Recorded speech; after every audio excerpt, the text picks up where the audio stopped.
Test.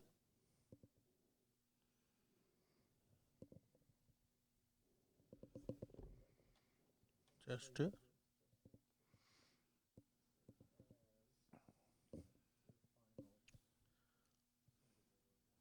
Twelfth attempt. Draft 17. Take Action. Take 28.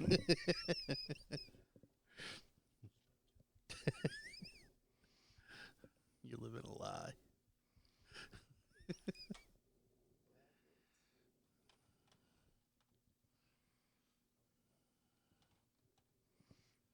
Ten. He opened a whole new screen, yeah.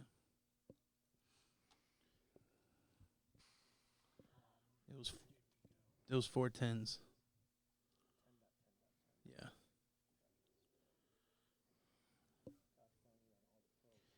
Connectamundo. Yep. Each one.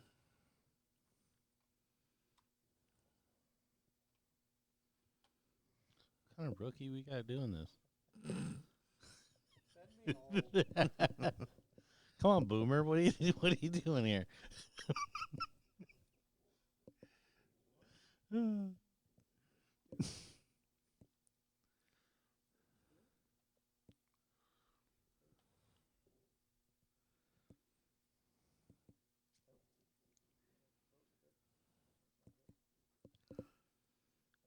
we go. So is 129 the stream board? That's what they're using. That's what Rob and George were on as well. Yeah. I thought that was a weird number to have the stream. I think so. Let's see if she stays live.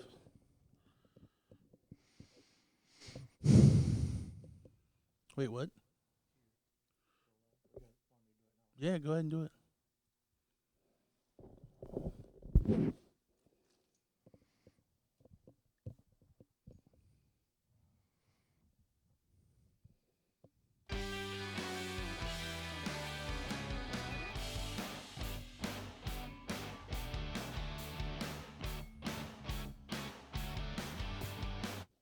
All right, Gordon Dixon here, joined by DJ Sayer for the second round of trying to get this baby started.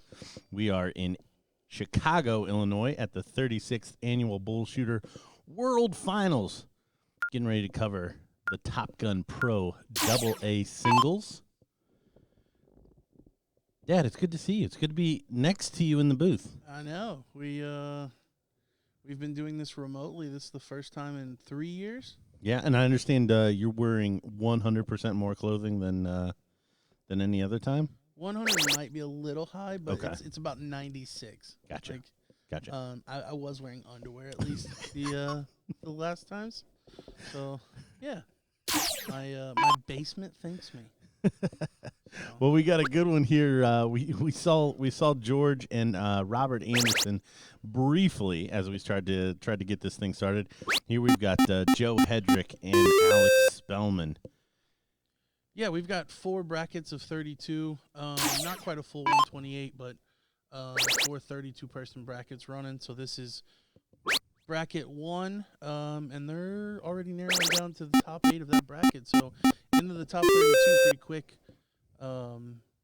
Here in the Top Gun, it is single elimination. So if you're going to be the Top Gun in the cricket singles or the triples that we have coming up later, you cannot take an L.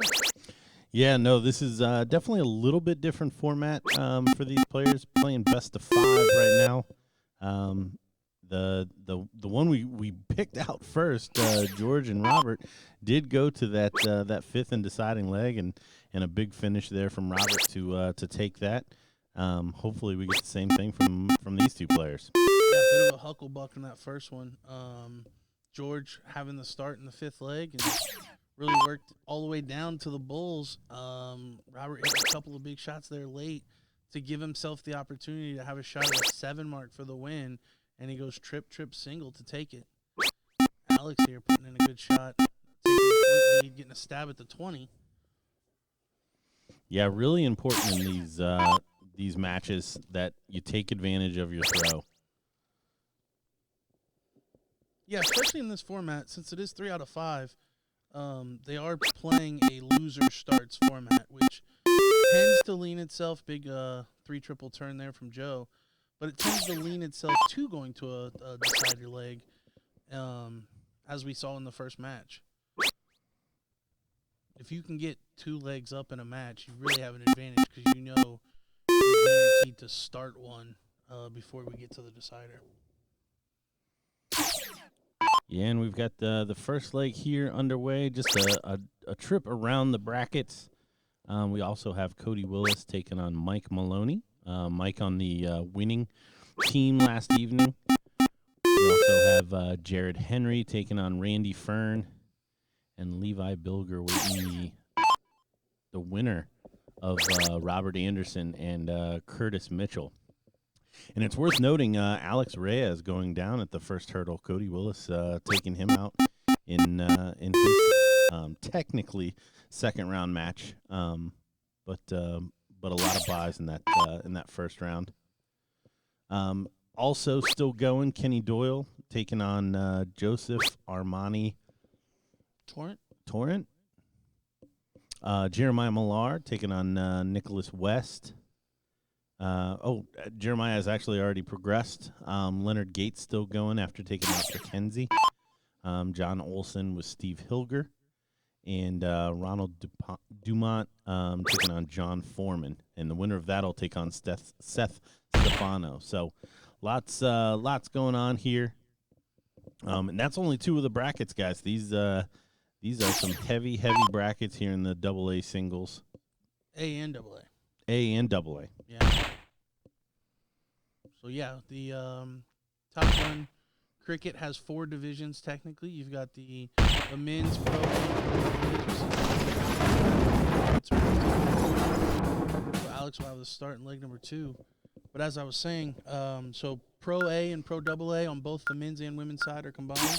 And then the Open or the B, whatever you want to call it, are their own bracket in each of the respective genders as well.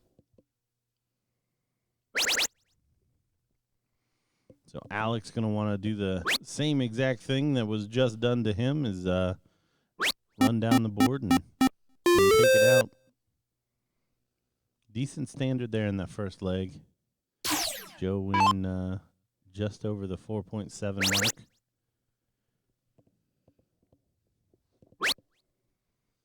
I know Joe plays a good bit of self-tip. I don't think that Alex does. I know he's played some tournaments. The Myrtle Beach regional, of course, stands out. A couple others, but I think he's predominantly a still-tip player. But certainly has a knack for darts, so it doesn't really matter which end you put on there. He's going to throw 3 triples, as he does there right there. Joe's juggling career is over. Yeah, made him a little nervous. He dropped the dart. He's just going to throw one of the other 82 darts that he carries to the board. That's not a surprise. He does always carry a couple of handfuls for whatever reason. Yeah, and that's just with him in his hands. He's got 76 more sets in a tackle box somewhere in the venue. Yeah, a briefcase, luggage, something. So Alex continuing this run of triples here. Yeah, really putting this one out of reach for Joe. I mean, even a 9 mark here would have still left him short of score. Yeah, so Joe, I can't really say that it was pressured a whole lot, but certainly a much closer leg than we're seeing here.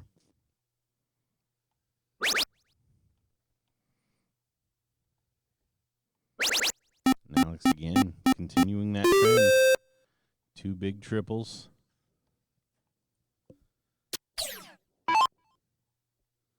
Little bullseye practice here for Joe before he's going to get started in his next leg.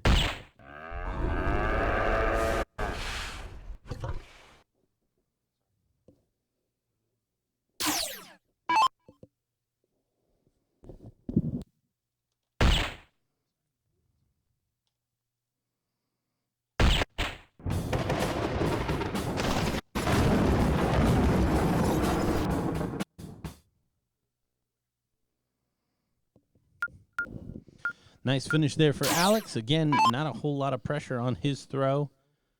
But we are at 1-1 with Joe Hedrick to get us started in this third leg.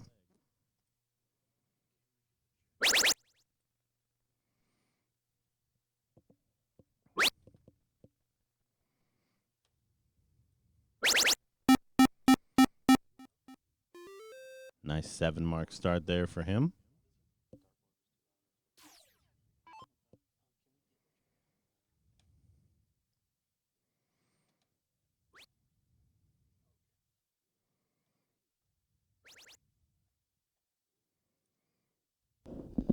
Much slower start this time for Alex. Only a 4-mark to follow the 7 of Joe.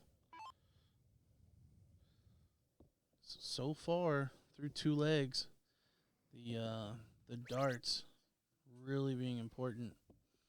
Who goes first in the leg?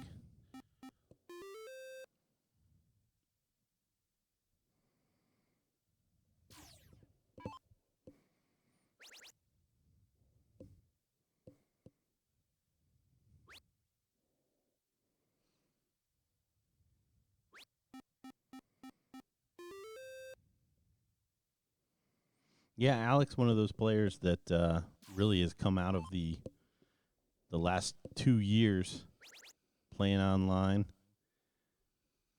Yeah, I think there's probably a handful at most of players that I know of that came out of COVID better than the way they went in.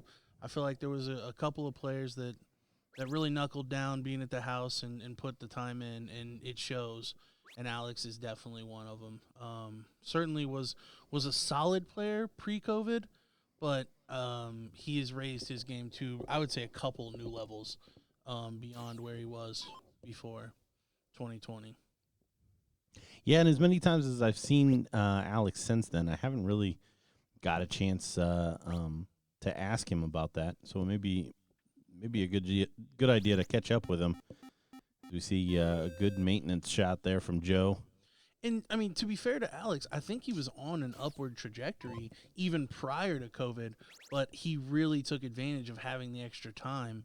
And I don't know his personal life to know that he truly had extra time, but it certainly shows that he has continued that upward momentum.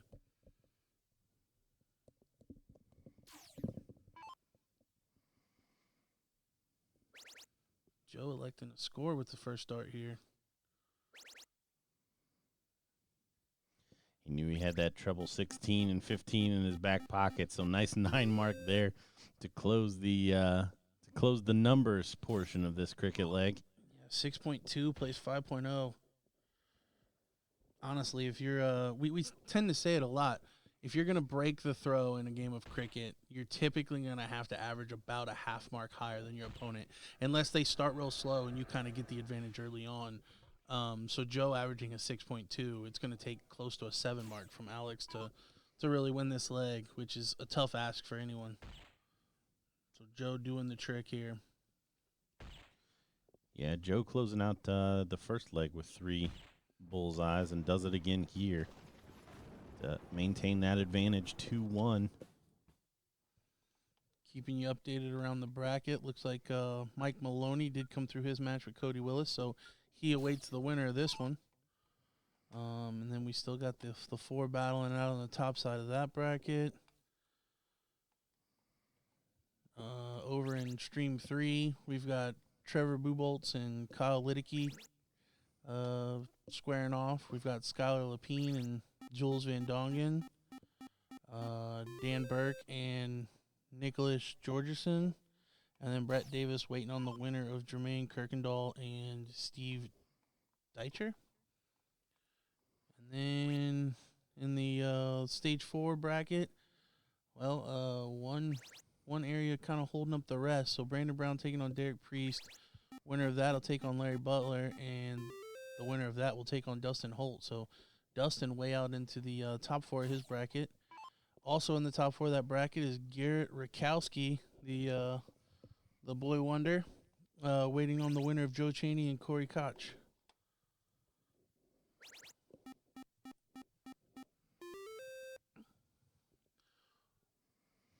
So again, Alex, almost a different player again with the start. You can see just how strong he is with that. And conversely, Joe, at least on this turn, falling off a bit after starting with a 7.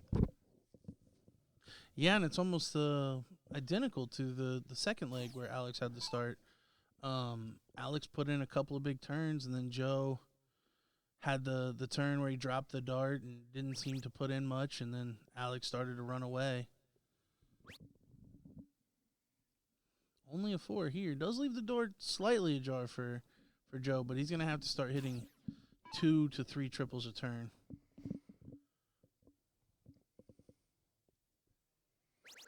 Yeah, Joe probably going to need to be near that 7 mark level in order to break. Yeah, 5's just not enough in this leg against an in-form Alex.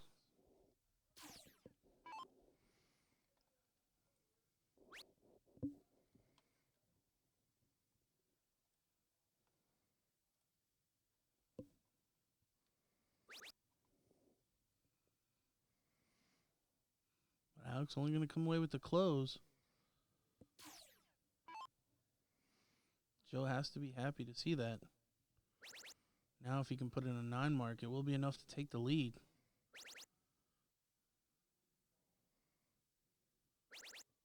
That's exactly what he does. 3 in the bed, pile and a half on the 16s for a 6-point advantage. Yeah, big shot and a big moment there for Joe.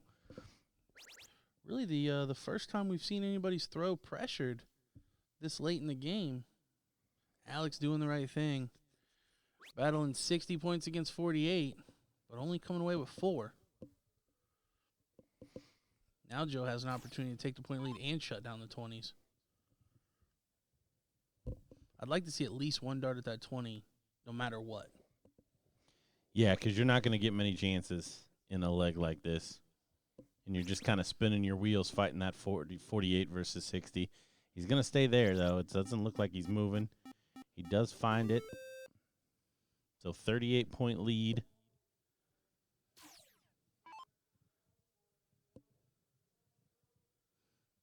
Alex slipping here.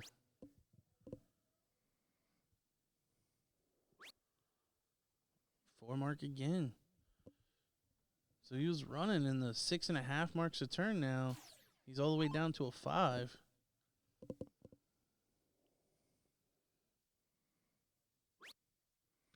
See how aggressive Joe plays this.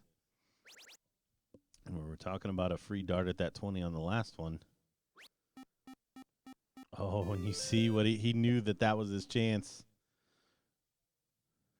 Maybe not the only chance he's going to get here, as the pressure continues to mount on Alex.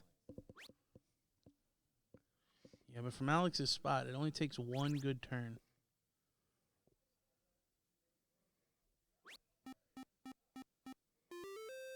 Just no conviction in that third dart. Yeah, and you see Alex getting progressively more frustrated with not finding 2 triples a turn.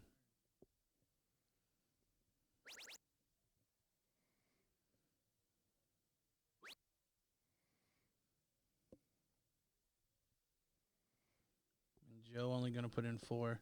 So a reprieve for Alex now. Yeah, a lot of body movement in that one for Joe. Joe looks like he's trying to put this one away. When you run a risk doing that too, I'm willing to bet before this leg started, Joe he was playing to win, but kind of expected that, okay, Alex is probably going to put in a good leg here. I know that I'll get game 5 no matter what. I'm up 2-1. And then he sees the finish line there, so he gets a little extra adrenaline going. And then if you can't finish the job, it does sometimes have a tendency to be like, man, it was right there. All I had to do was hit another big shot. Yeah, no, that's certainly the feeling you get from Joe every time he comes away from the board. You see the pause. But Alex is going to kind of relish being in this position after a couple of slack turns and losing the average fight right now.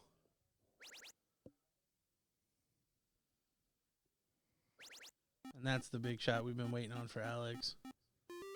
You see him even kind of say it to himself as well.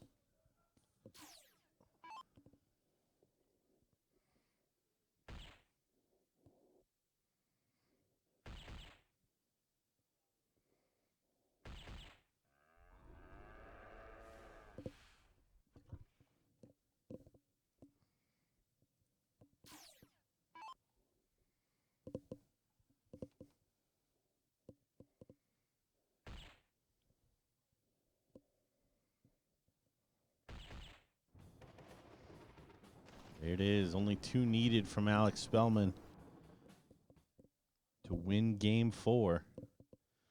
So, probably a bump of the knuckles and a cork. Let's see who's going to get us started.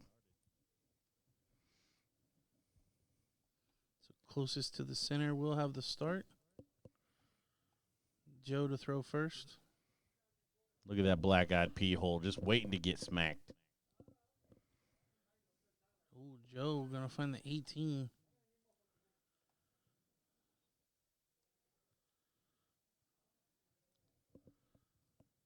And Alex going to better it. So Alex Spellman will have the start in leg number 5. If the trend holds true, this is Alex's match to lose, as all 4 legs went with the throw.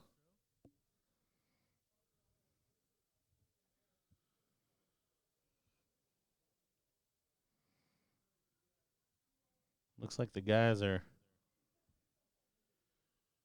I'm not sure what conversing about something.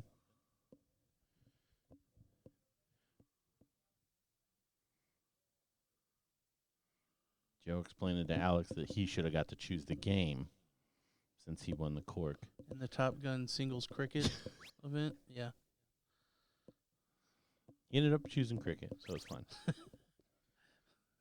That would be something. Just look at your opponent like, I choose cricket. Let me guess, you want to go first. All right, fine. I'll choose cricket. Got to consider a 5 mark in opening here.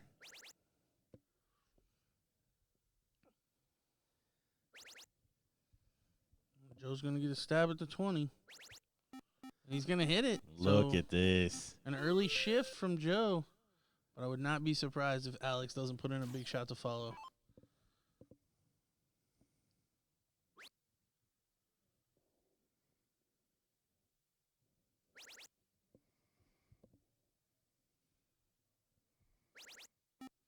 Alex staying on it for a 7 mark on the 18s. Yeah, big back and forth here between these two players. Definitely saw this coming. Joe looking to switch after that first start. Yeah, odd because Joe did the business to take the lead. Probably should have maintained that score on the 19s rather than trying to play aggressive. Well, and you see there, I mean, his third dart was still back at score. So if you know that going into it, you're only going to allow yourself to take 1 dart at the close, why not make it your third dart? That way you get back-to-back darts on the 19 where you just tripled it. Not to say that it would have changed much, but I'm surprised he didn't go 19-19 and then a stab at the 18s.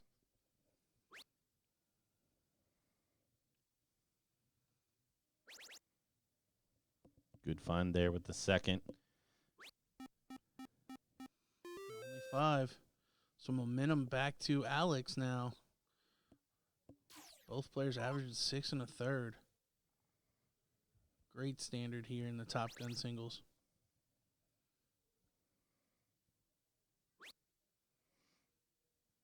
Alex turns to take a whack at that 18. Smart dart there by Alex. Chooses to go at the 16 rather than the 17. I think he blocked himself. He probably wanted to stay on the 18, but blocked himself. But what he does by going at the 16 here is make Joe think, do you want to go at the 17s, which is the next biggest number, or do you want to chase my mark on the 16s?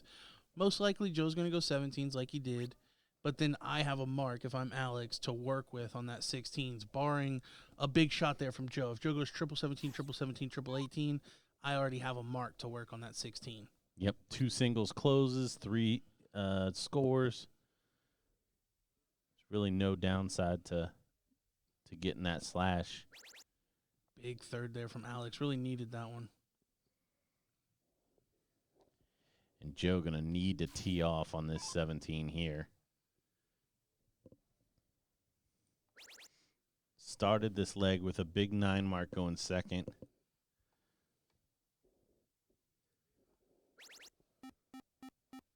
Does find 6, so momentum shift back to Joe.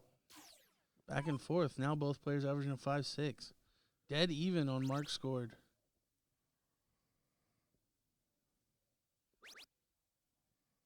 Great second dart there. Gets a freebie third dart. Oh, and he throws it away. Throws it like it was free. Yeah, after that first dart triple, you know you got 2 darts in hand. You just need 2 marks on the 17s. You find the triple and throw the third one away. Oh, Joe, really frustrated by these first 2 darts. Knows that he needed a big shot here. Alex will probably put him away on this turn. That 1 mark will be the nail in the coffin for Joe, more than likely.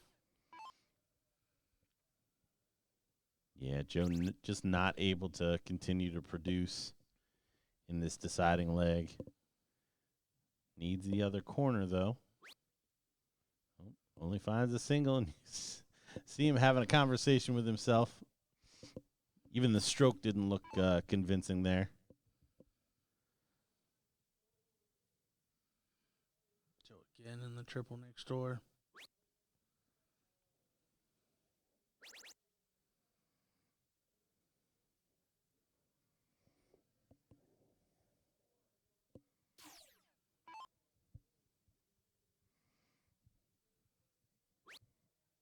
Two to close, going into the bullseyes.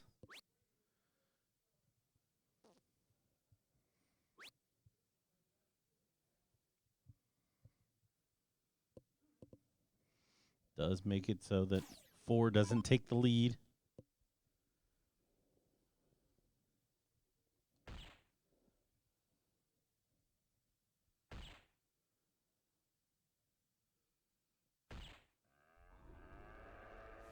Joe again with the hat trick, consistent on those bulls. Would have liked to seen him try to clean up the rest of that. So if he does get a shot, it's actually for the game here. So Alex just needing 3 bulls for the win. If he misses his third, he could leave a 3-dart finish for Joe, but he does not. So Alex Spellman, your winner in this one. So he will move on to the top 4 in his bracket, where he will take on Mike Maloney. And then the top portion of that bracket, Jarrett Henry awaits the winner of Levi Bilger or Robert Anderson. Jumping around here, we've got a big one on 45. Would have liked to see it on the stream, but they got started. Jeremiah Millar taking on Leonard Gates.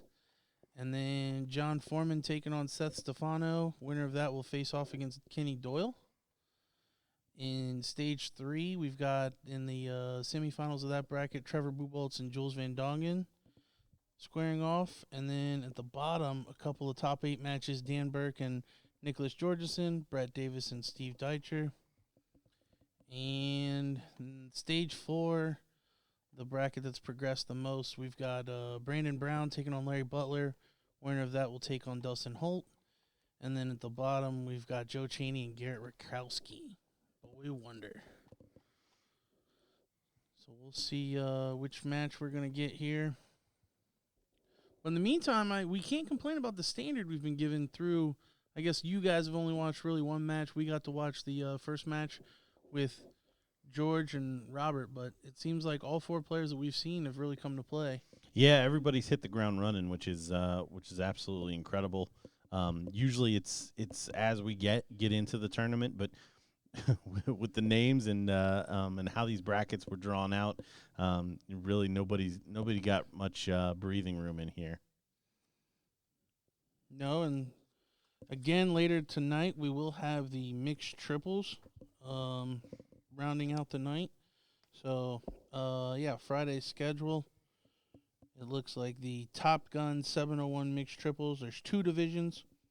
for that. So not quite as many brackets running, but we should have another match very shortly. In the meantime, please throw a like and share on the Facebook feed. That way, your friends that haven't subscribed know that we are live and they can catch all of the darting action as well. But we will be right back with another match. Don't go anywhere.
All right, we're jumping back in here. We've got Alex Spellman and Mike Maloney. We're learning our new tools here in the booth. Again, back live. They actually invited us to come to the tournament this time. Yeah, they put us up in the hotel and everything. So we are on site, giving you the best commentary in the business, watching the best darts in the business from the best dart manufacturers in the business. As we see Mike Maloney put in a great shot there. We may get our first break of throw on the feed today. Both matches that we've watched have went all the way with the throw. Here we see Mike just needing 3 bulls after a very slow start, we might add. Only a 2 mark in the first leg, followed by a 4 mark, and then he roared back to take leg number 1, and there you see him taking leg number 2. So Mike on a mission. This is a top 16 match to move into the top 8.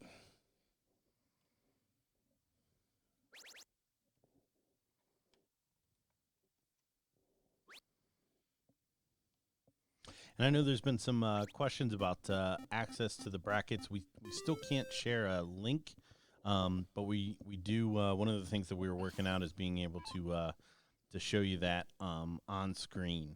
So following this match, we'll take another trip through the brackets. We've got 4 of them for this Pro A and Double A singles. And in order to make that a longer wait, Alex Spellman going to have to do something here. Yeah, it just doesn't look... He had a lot of frustrating turns in the last match against Joe Hedrick, but for the most part, throughout that whole match, he was pretty comfortable. I haven't seen him look comfortable once in the first 2.5 legs here. Really looks forced.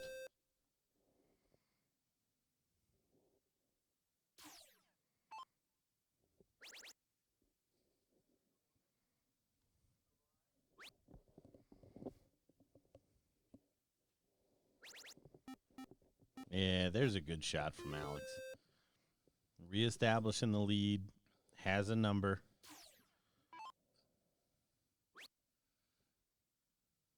See what Mike can do to try to wrestle this one away from him. Instead, serves it up. Only putting in 1 mark. So now Alex can really run away with this leg. But leg number 4 going to be the critical leg in this match. With Maloney having a 2-0 lead, he knows that he'll get the start in leg number 4 if we get there. And breaking the throw at this level, as we've seen all day, is very difficult. Yeah, good last there from Spellman. You're spot on. This next leg, if Alex able to hold on here, will be the one to watch. Still no real danger. So Alex has been very good on the corners on stream so far. And a shake of the head as he's throwing the dart. It didn't even look like it had come out of his hand yet.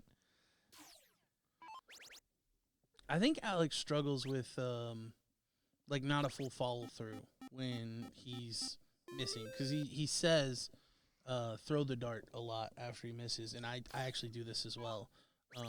I can tend to feel when I've kind of short armed it a little bit, and I think I've seen that from Alex as well, and that's probably why you got the head shake as he was throwing it, because he knew when he let it go that he didn't have a full follow through. But there, great follow through with all 3 as he puts in 3 triples. Really taking control of this leg. Yeah, and Mike does find the 3 bulls, but honestly, this is the most pressure he's been under, and the most consistent that Alex has played. We'll see if he's going to be comfortable enough to serve this out.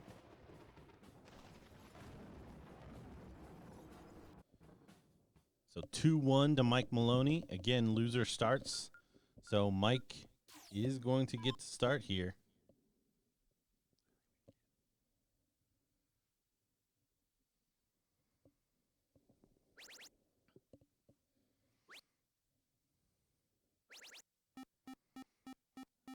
nice 7 mark. We said it early. You got to consider at this level a 5 mark is an opportunity. A 7 mark is definitely not.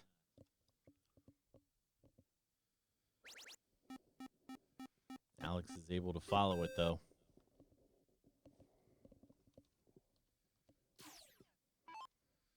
Yeah, an exchange of 7 marks sets the tone early in leg number 4. Am I going to keep punishing those 20s? The most important number on the board. When you have it, you have to take advantage of it.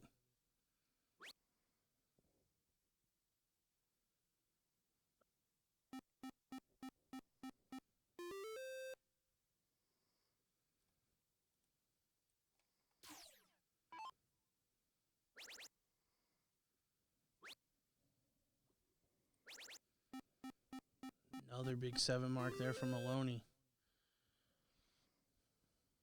Alex battling away, averaging 7 marks a turn.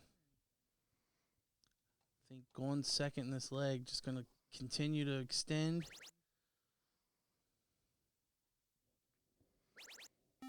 Yeah, good correction. Able to find 2 afterwards. Another shake of the head, but small lead, so Maloney's going to find some points here to start. And looks for the double. Okay. So I thought he was just playing it safe, but I think you're probably right. Yep. I think you went at the double. See, that's how much doubles aren't in cricket. That my brain didn't even go to the fact that he threw at the double. Like, clearly he was just going 2 singles to make sure he got the close. And you see the sarcastic clap there from Alex. He's throwing well. Maybe not well enough, but this might be the opening that he's looking for. And there's the single 20. Huge opportunity now for Alex. Exactly what he needed to get back in this match.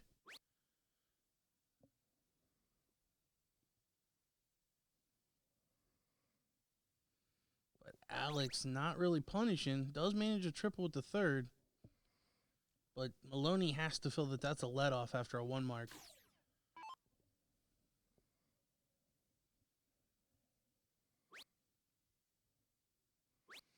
Yeah, he's not going to get many opportunities to make up for it. And again, a wayward 3rd dart, trying to force it.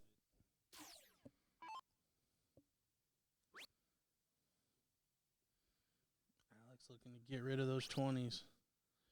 Takes 2 darts to do it. Should add some score. Oh, and 54 big ones. Yeah, we talked about it. This is the leg to bring it back 2-all and then a cork. And you got to think the momentum's going to be in Alex's court. Yeah, I mean, I still would favor whoever wins the cork for leg 5, but Alex proven that he can win going second.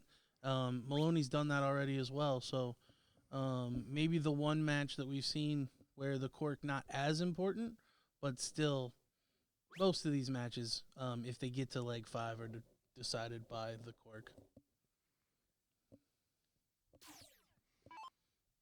But then Alex, only a 2 mark follow. Maloney.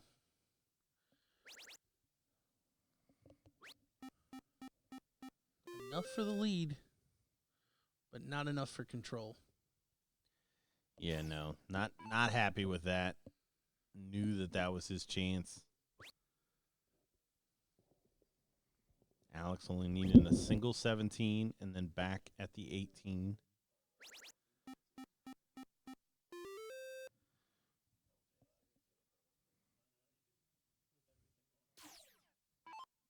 $63-point deficit here for Maloney. Needs another treble. Not going to happen. So, again, an opportunity for Alex to run away and tie this match up at 2 apiece. On the corners of the circle. Yeah, let that rattle around in your brain.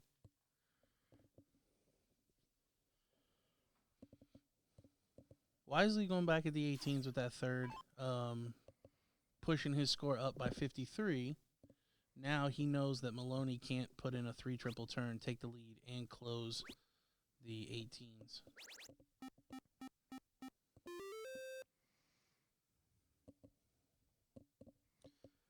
Yeah, to be honest, Maloney hasn't seemed like he had the form to hit 3 triples again in the back half of this match. Same situation here. Goes at the 18. Make sure that Maloney does not have a 3-dart finish coming back. So Maloney now did have the darts, but is going to need some help from Alex here if he's going to actually win this. Yeah, I would have liked to see a 3rd dart triple 18 there from Maloney just to force Alex's hand. If a first dart like this, now Alex has the ability to go up to the 18s, put in a triple, and basically deny Mike of any chance to win it. But because Alex only able to hit 1 mark, a Hucklebuck is in order here. So 70 points. He's going to need 3 bulls and a triple 18. Yeah, Mike's really going to want at least a single. And there's the double. He would have got a whack at it. Enough for the lead. The wry smile upon approach from Spellman. See the direction he chooses to go. I think smart darts here. Staying on that 18. Still a 3-dart finish for Mike, but Alex did increase his point lead. So now Mike going to need 2 double bulls in order to get a look at the 18. Not going to happen. He's only going to find 3 bulls. So Alex back in a similar position. Needing 3 bulls for the win. And again, that first dart, really wayward.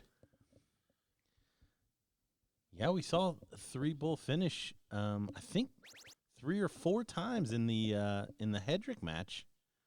Twice from Hedrick and twice from Spellman. And here, not able to convert. So back to a similar position for Maloney. 3 bulls and a triple 18. Really needs that first dart double. Yeah, playing with fire here, and there it is. Well, 2 doubles. Now big triple 18.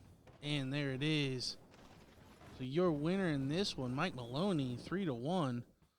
So he moves into the finals of stage 1.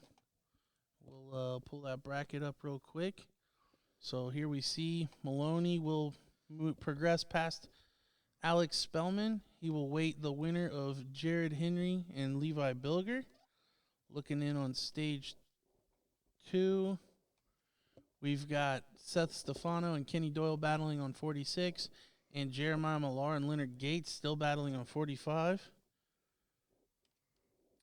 Looking at stage 3, Jules Van Dongen into the final, waiting on the winner of Dan Burke and Steve Deitcher. And lastly, stage 4, we should be getting Joe Cheney and Garrett Rakowski coming up on the streaming board, as 129 is our stream board. And the winner of that will be waiting the winner of Dustin Holt and Brandon Brown. So, yeah, lots of darts coming your way. I see Joe and Garrett both making their way to the bullpen here. So, Dad, so far? Well, I think we've seen the standard that we expected from these A and AA players. I mean, we've already got a Hucklebuck on the stream with a big finish there from Maloney, and there's no signs of stopping. I mean, the names that are left here are some top shots in the world of soft tip and just darts in general. So expect some big things from these guys. You gonna wager a guess at who's favored in this next one? I don't think it's any disrespect to say that Joe Cheney would have to enter this one as the favorite, just based on experience alone. I'll be completely candid. I didn't know much about Garrett prior to this year, but he's certainly impressed me in the couple of BullShooters that I've seen him. But Cheney's been around for so long, has had success here at the World Finals in past years. I think he's the guy that I would have to peg as the favorite in this one. Well, and Cheney also just a big fan of this event in general. He was, I know, running around at steel tournaments, telling everybody that if they've never been here, they this is one to come out to.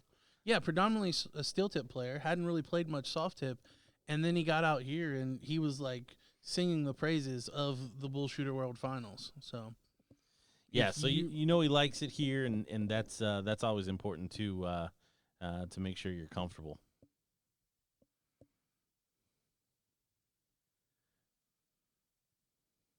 We see Joe warming up. Looks like Garrett may have taken a walk. In the meantime, we will take a quick commercial break, and we'll be back as soon as Garrett is back to the board.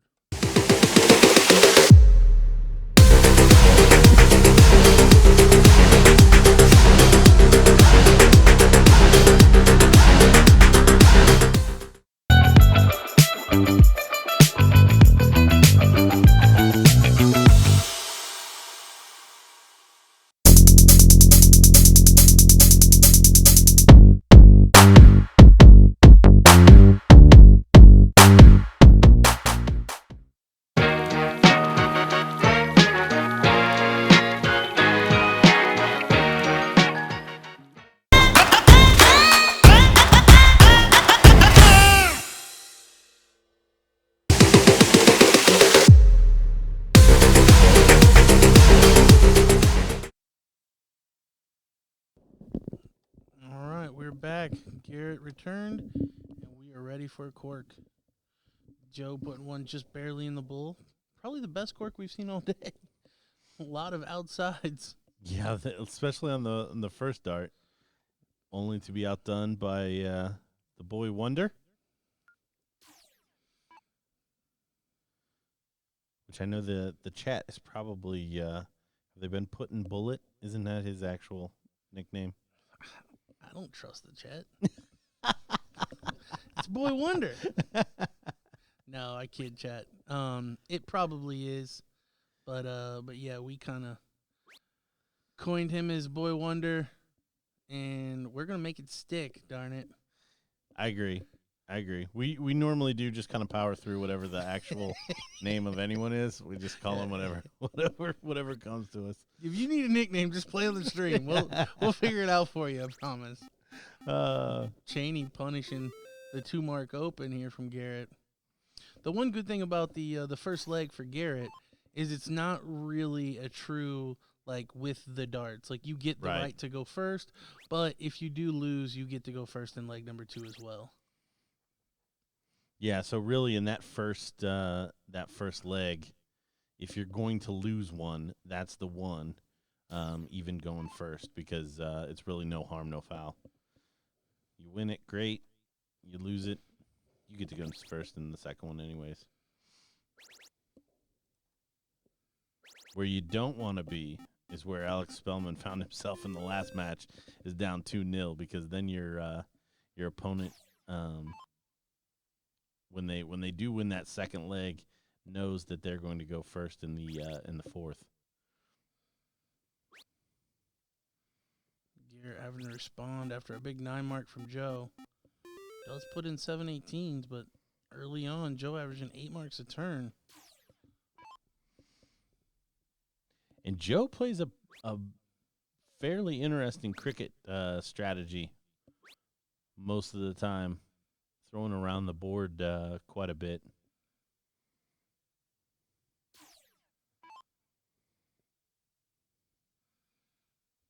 Yeah, it's kind of whatever pops into the head. Like I don't think I think he goes up there with a plan, but after the first dart, it's really Squirrel 15. Yep. like oh, that dart didn't feel good. Bam, hit this one. So not a lot of pressure here for Joe. Garrett not at the races just yet.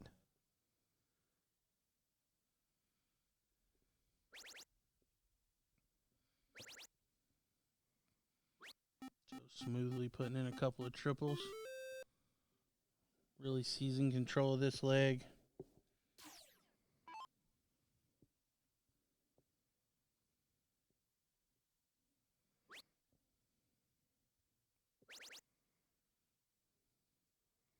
So some signs of life here from Garrett, but like we said, not going to be the end of the world here if he loses this first one. Joe can finish it with a double. Not going to find it, but all but done. All is done except for pushing the buttons to start the next leg.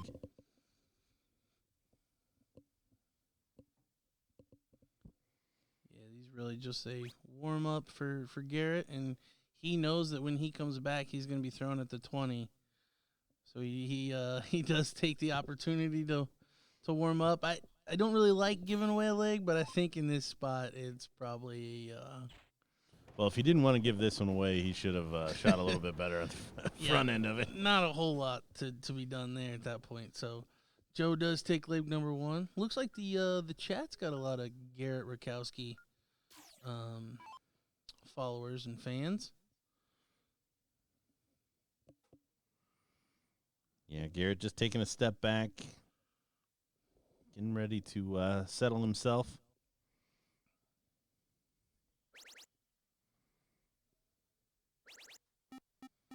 And there we see a good start. 6 marks. Solid recovery after tripping the 5 with the first start, putting in a pile of 20s.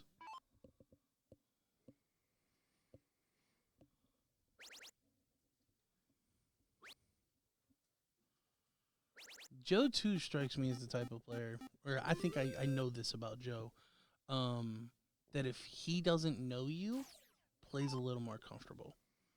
And I would wonder to know if Joe has ever met or played Garrett.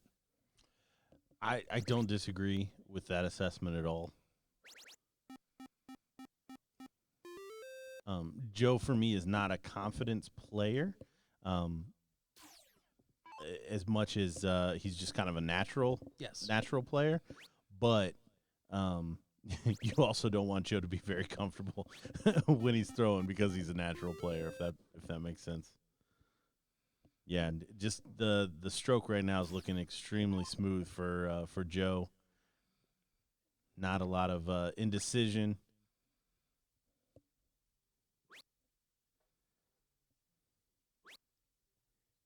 Just the amount that he's missing by. I mean, neither of these players are missing by much, but the groupings seem to tell a story for me.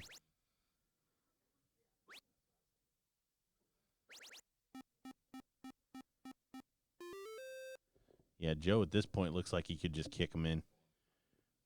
And it looks like a little bit of a struggle to stay straight for Garrett. Garrett going to continue to battle in those 20s, but only going to put in 2. So a forced error there from Joe.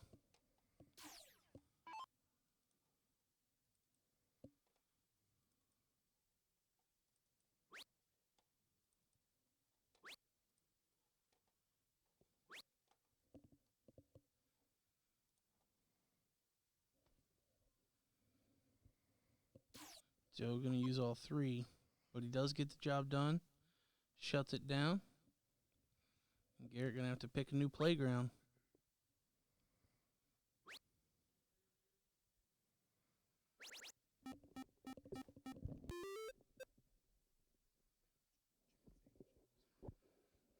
So Garrett putting in 5, closing and scoring 36.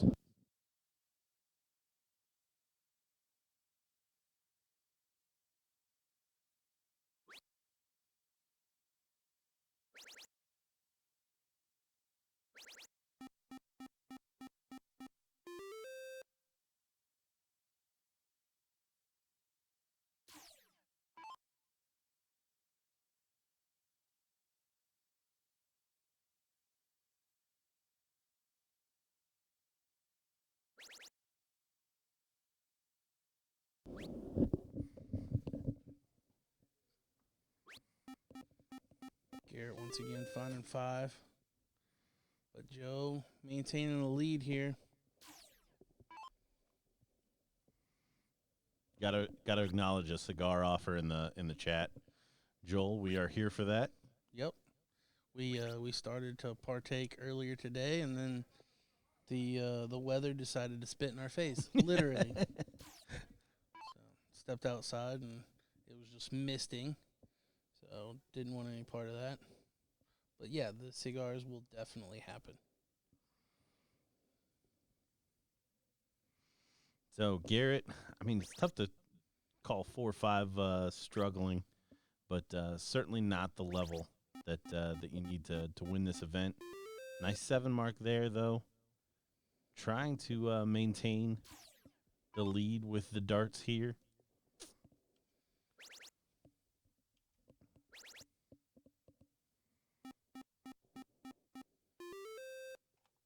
And a 6 mark follow from Cheney.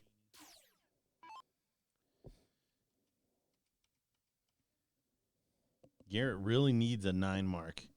Needs to find 2 treble 16s and a treble 19.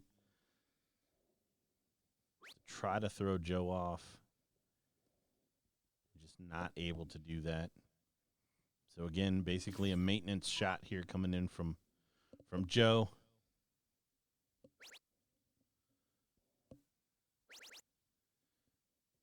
And Joe's going to find that 9 mark. Oh, I thought he was going to make me sound smart. It's not very often that somebody from Chattanooga can do that. Tennessee shot. It's your old stomping ground. Yeah, no.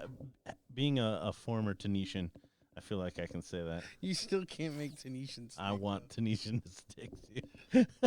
Tennessean is proper, right? Yeah, I think so. I wouldn't know because I was a Tenetian. I would just run around tournaments there and be like, guys, let's call ourselves Tenetians. It's so much better. Joe finding a double bull. Going double. So again, a 2-0 lead. Very promising for Joe. This time Garrett actually going to play on the bulls and not warm up for the 20s.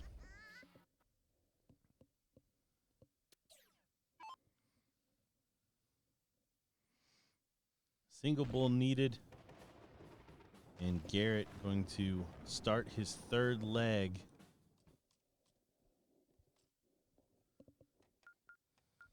Here in this match, down 2-0.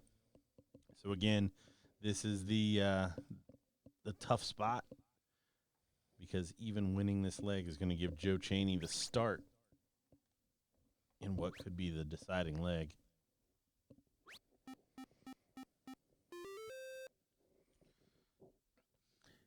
You talked about it in the last leg. Garrett not really averaging poorly, just not enough 7 and 9s to push his average above that like 5 to 5.5 range, which is where Joe's been hovering pretty much the whole time. Well, and the ramifications of that is Joe continues to be comfortable.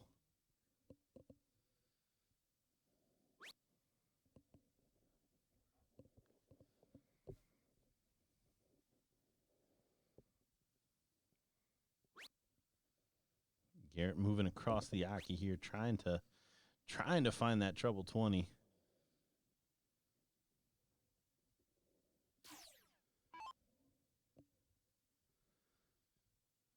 Joe actually thinking about this one. He's just trying to figure out how many triples he's going to hit in this turn. Oh. Bulk, take your base, Garrett.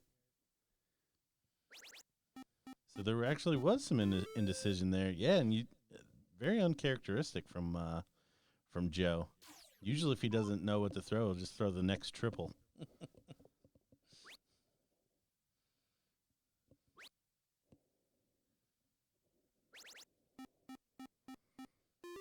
Garrett with the switch over.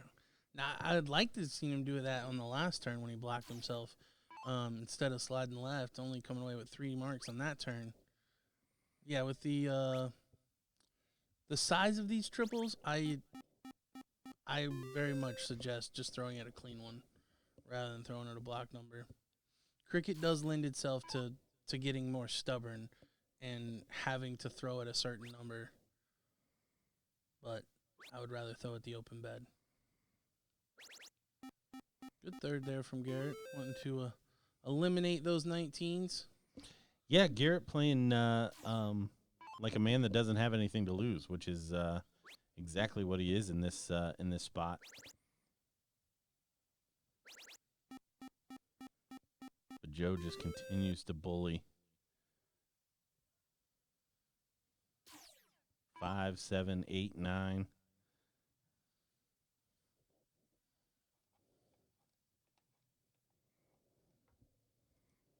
See how aggressive Garrett looks to play here.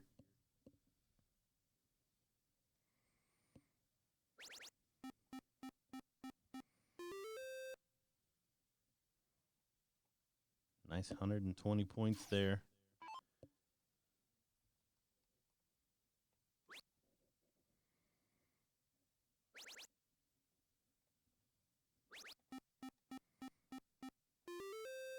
Joe just having his way with the dartboard. Finds that double 20. This has 3-0 written all on it. Yeah, unfortunately for Garrett, it's looking like Joe's just too much in this one.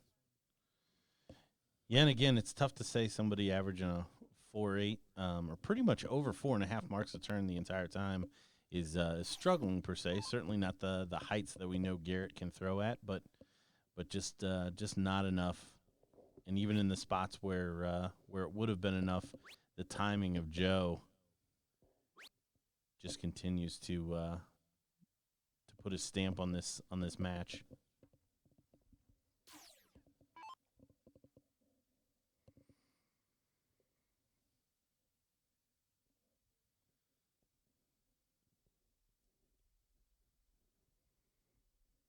I like this from Garrett, though. Continues to collect himself, prepare for these shots, not running up there, throwing darts away. Still playing with aggression, too. You see the little snarl there he had after that first dart triple went in. Well, and honestly, that's another thing that we haven't seen a whole lot, because when that first dart starts going in that triple, options open up in a leg of cricket.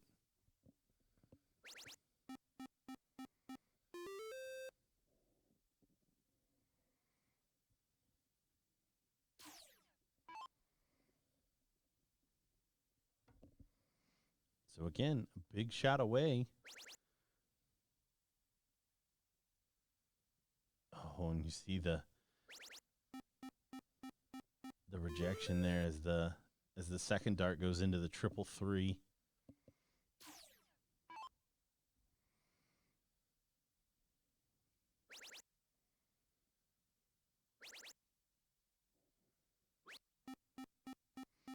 I thought there was going to be a double 16 at the end of that shot.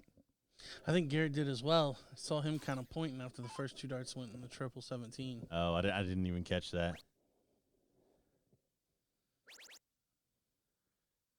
Tied score. And he does go for the 17. Bit aggressive, but really, like you said, nothing to lose. Yeah, playing like a guy that's down 2-0.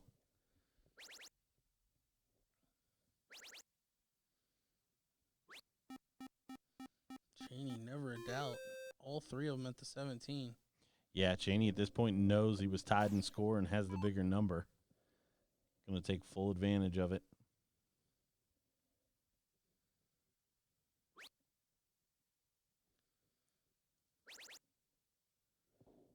Needs another treble. It's not going to happen. So is Joe in a position where he's going to look to finish this off? And I know there's some question in the chat. We've stage 2. We have our final between Leonard Gates, who overcame Jeremiah Millar, is going to take on Seth Stefano, who overcame Kenny Doyle.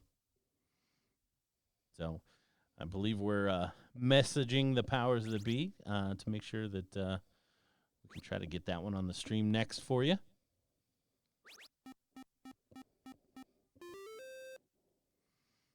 And again, last-ditch effort here. Maybe Joe won't close the 15s. Or maybe 6 bulls from Garrett.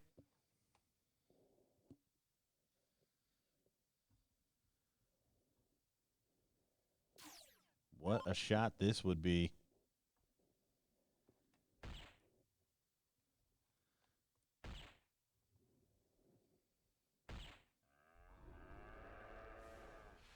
Only going to be 3. So Joe, only 2 bulls to polish this match off 3-0. Thought he may only need 1 dart. He's going to need all 3, but he does do it. You see the 2 players embrace. Great standard, great match. Just wire to wire, all Joe Chaney. Again, greatly appreciate everybody joining us on the stream today. If you want some latest and greatest, maybe you need some underwear that have BullShooter on them, you can head on over to BullShooter.com and Spider360.com for the latest and greatest in BullShooter apparel. If you're here on site and you're joining us from your room, they've got the store down there where you can quickly, no waiting, have your new shirt or underwear in your fingertips to wear for the rest of the weekend if you'd like. We're going to pan around the room here. See if we can catch one of these other matches in this Pro AA singles. Again, all single elimination today, so the triples that we're going to be streaming later on today cannot lose to be a Top Gun champion, which I think is proper.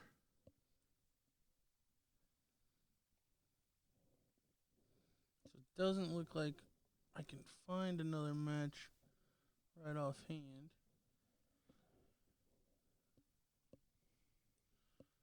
But as you can see, the room's starting to thin out with the matches that we had, but we've got our next match coming to the BullPen.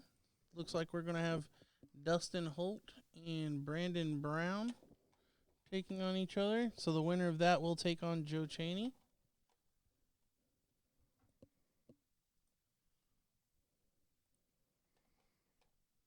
And we will take a quick commercial break. Be right back.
So here's the bracket as we've narrowed down to the top 16.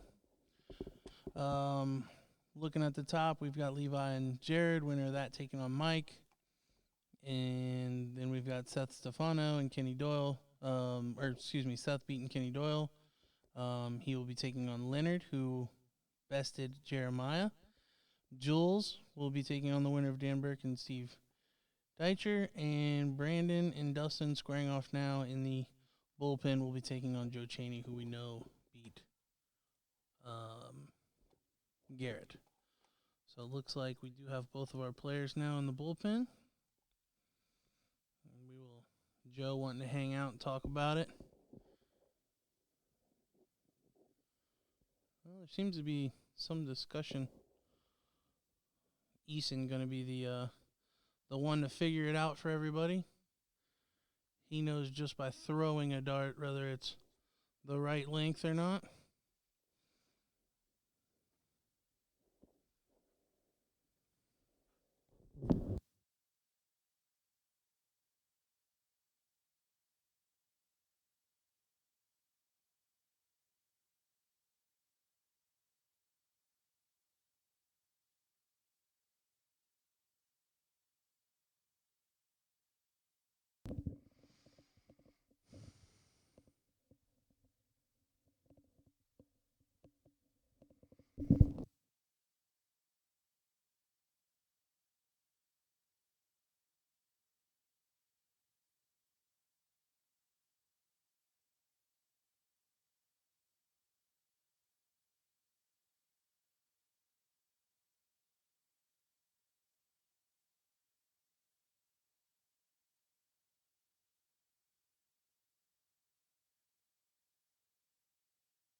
Well, after a short pause, we are back. We do apologize for the delay. Apparently, there was some discrepancy over the throw line. Turns out that it was correct. So all to do about nothing. And we are back up and running. We've got Dustin Holt taking on Brandon Brown. Looks like Dustin won the cork.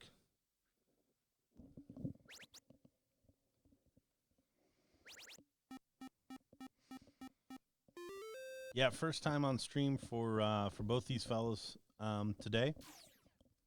If I had to wager a guess, probably not the last.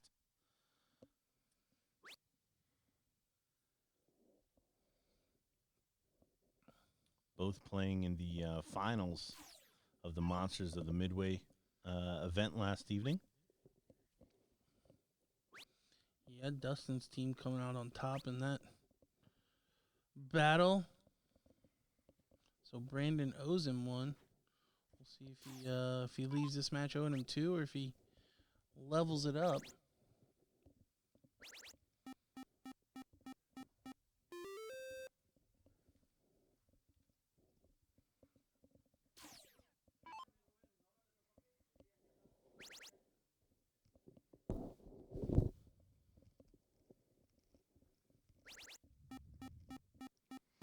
Nice shot there from Dustin. Not able to take away that 18, but does find two treble 20s.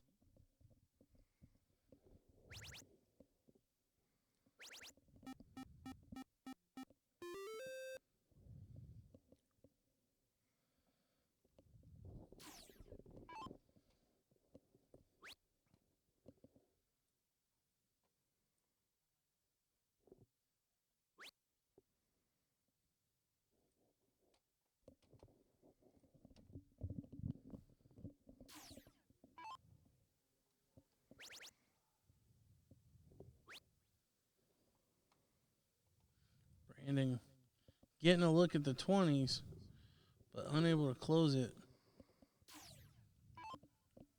Really let Dustin off there from a bad shot.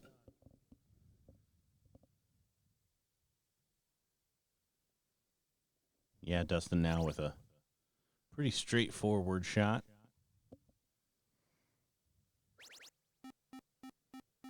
Shake of the head, but he does find the 6 marks. 60 more for score and closes that 18.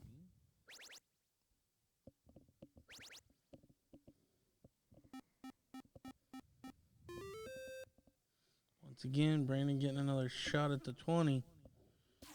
He's taking 3 darts at it and only come away with 1 mark. If only you were hitting singles.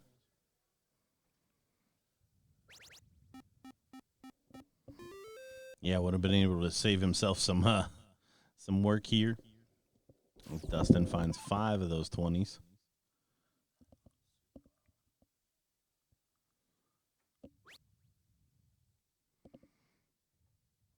And only a single. So, big opening here for Dustin. 79-point lead.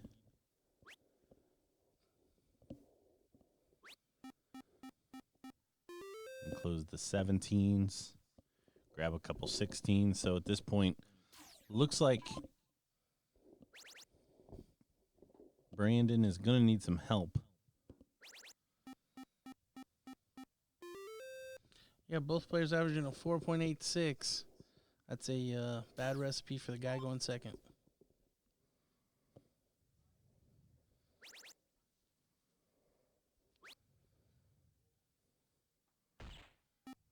Dustin going to close everything up and take a 31-point lead into the Bulls.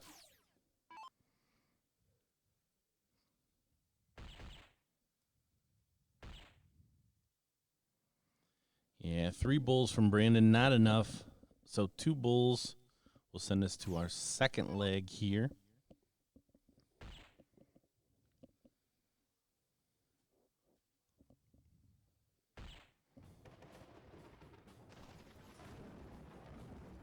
Dustin does take leg number 1. And Brandon will have the start in leg number 2.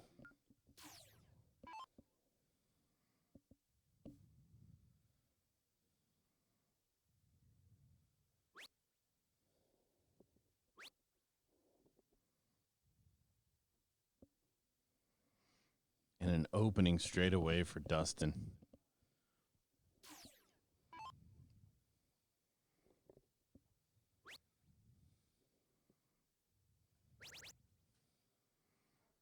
These pros are playing best of 5 here this evening.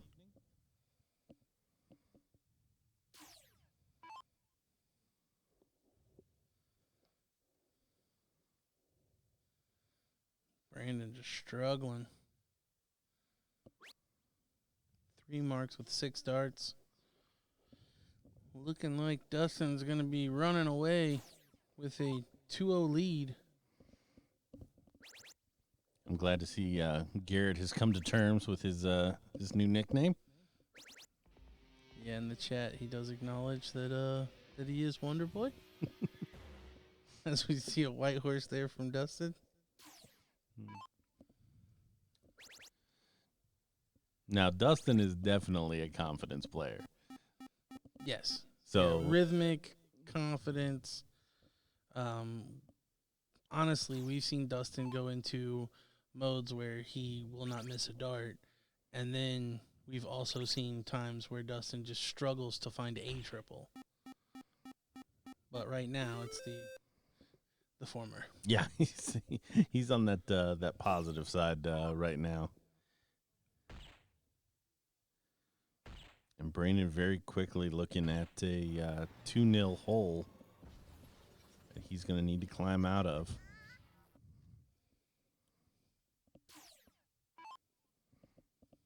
So just like we saw in the last match between the Wonder Boy and Joe Chaney.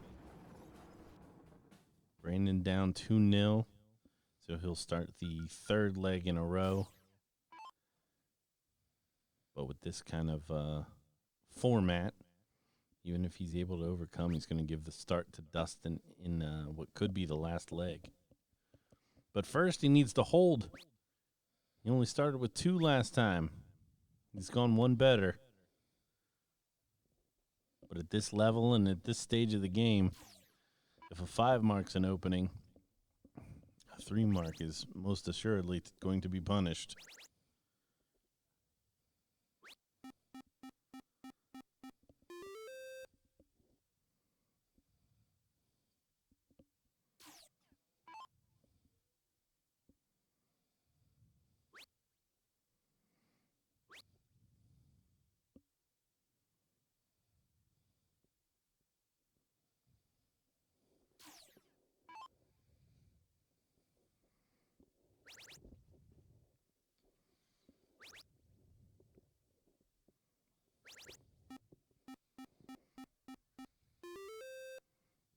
Dustin bullying this match.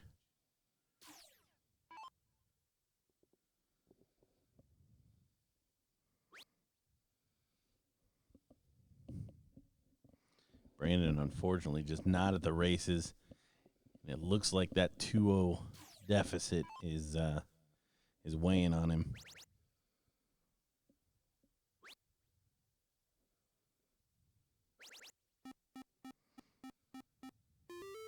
Yeah, Dustin averaging a 7.33 here. Really comfortable. Running away with it. Got to imagine that Brandon was playing pretty good to get to this point, but for whatever reason, just doesn't have it here on the stream.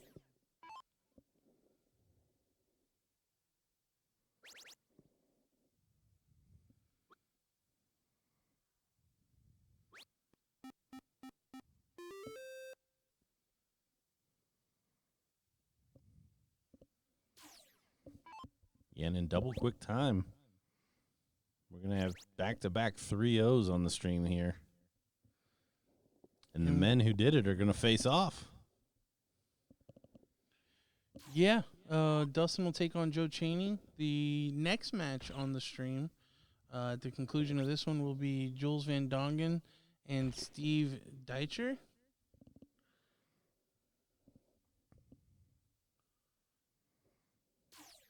I don't know if anyone remembers Jules at the regional.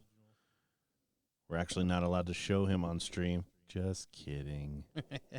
We got permission from the PDC. Yeah, this time around a much better situation. Whereas we weren't allowed to show Jules in Omaha, this time, get your butt on the stream. So there it is. Your winner in this one. Moving on. Dustin Holt. Commiserations for Brandon as he is eliminated. And we will have Jules and Steve very shortly. If you're liking what you're seeing, if you're in the Chicago area, or if you can make it here on the holiday weekend, we are at the Hyatt Regency O'Hare, right by O'Hare Airport. So heck, you could even fly in pretty quickly. Yeah, everybody flies to Chicago. You can jump a Southwest. I'm sure there's a $49 rate. Come see us. Yeah, it was the Want to Get Away. Yeah, want to get away. You want to get away? Come to the dart tournament. We will be here all weekend. And honestly, there are so many events scheduled both in the dart tournament and around the dart tournament. We've got a luau this weekend. We've got Mardi Gras party. Mardi Gras, yeah. So come on out. DJ Johnny Lee on the on the turntables. Yeah, come hang out with us. You've got the bracket here. Tells you how it all lays out. We've got 2 of those quarterfinals already started, and plenty of apparel. Again, Spider360.com. And if you're new to the stream and aren't currently playing any leagues, definitely in your area, check it out. Put something into the chat. The darting community kind of overall is all about getting everybody the information. So if you want to try to find a league or join something in your area, drop us a message here in the chat. And no doubt there's somebody from your area lingering, ready to play. We appreciate all of the support for all of the players and love the feedback there in the chat. So let us know how we're doing, and we'll see if we can get that commercials volume down a little bit. I think that's the biggest thing that I'm getting messages on right now. Also, I'd be interested to know who's going to win this thing. Who's the chat rooting for? Yeah, you see the players there. We're down to our top 8. So please throw your votes into the chat. Tell us who you think's going to take it. It's looking like Steve may be named Scuba. I'm seeing a come on Scuba. Got to vote for a Jules and Gates final. So yeah, we'll see how it goes. I'm actually I can't wait to see who wins that Holt Cheney match. Well, yeah, I think so far today of what we've seen, those 2 probably the most comfortable. We haven't yet seen the other 5. We've seen Maloney, but haven't seen Jules or Steve, Leonard or Seth, and Jared.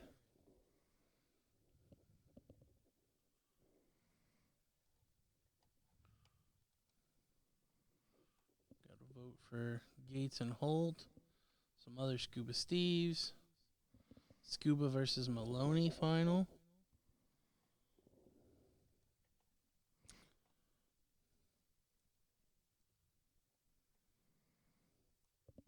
David throwing out the cheddar.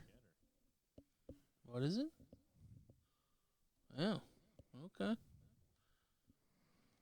Ooh, and Brandon happy to oblige. I mean, I'll take both of your bets. I mean, I can't lose. Even up. Yeah. I get the field on both on both of them. Yeah. I'm even already. Yeah, if they both lose, I win 40. If one of them wins, I break even. Anybody else want to take somebody else for 20? if Maloney makes the final. Maloney's already got a W this weekend.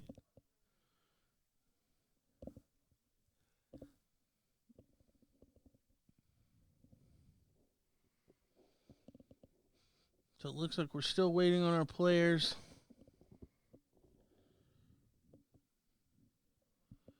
I can possibly.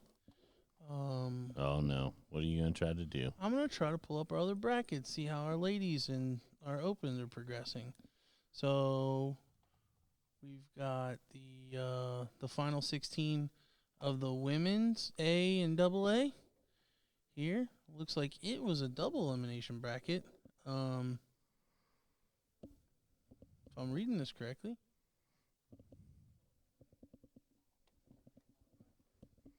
No, unfortunately, Mike, we are solely on Facebook. No YouTube stream. So yeah, I can shoot it over here for you guys. So here's the top 16 of the ladies. The ladies. A and double A. So on the winner's side, looks like we've got Catherine Middleton and Paula Murphy in the semifinals, and then Chrissy Grimmel and Liz Tynan, as well as Maria Carley and Lisa Yee. And then on the losers side of things, we've got Shay Cole and Gabriella Goebel battling it off in the loser side. And then actually we're showing Liz in the losers side already. So this is a bit confusing, I won't lie. Not sure why Liz is showing over here in B. It should be they've got Liz listed twice. That's an issue. So yeah, this one obviously not correct. But our players have made their way to the bullpen. There's the Dutch Dragon. And there's Steve Dietrich. Scuba Steve. Scuba Steve.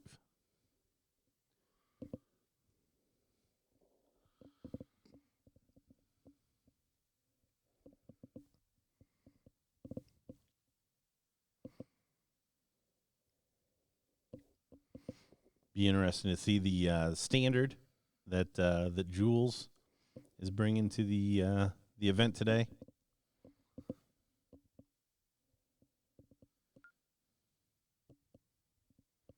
And then, of course, Scuba Steve with a lot of support in the chat. Yeah, fan favorite, to say the least. Looks like the crowd's starting to mount, too. Starting to fill the bleachers a little bit here. We talked about it earlier. Alex Spellman being one of the players that kind of come out of COVID better than he went into it. Jules, another one that candidly I had no clue of. I had never heard the name prior to COVID, and then he started playing some of these online leagues, and now he's a PDC tour card holder. So, yeah, a very quick progression for Jules. As we see him there, just barely nick the cork. So he will have the start.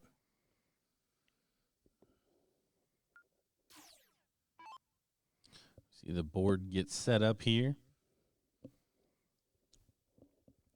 Scuba Steve's a Wisconsin. Oh, cheesehead.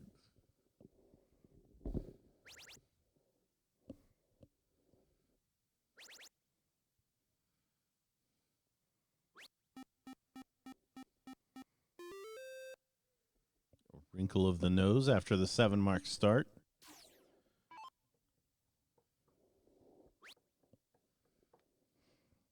Oh, I love it. We got USA Darts making this an international thing. Scuba Steve, America, taking on the Netherlands. Well, Jules does wear an American flag on his right sleeve and the Dutch flag on the left, so dual representative. Oh no, it's not a Dutch flag on the left, is it? I thought thought it was, but yeah, the it's across the back. That's what it is. The colors kind of divide the orange and the black. So yeah, dual representation there from Jules.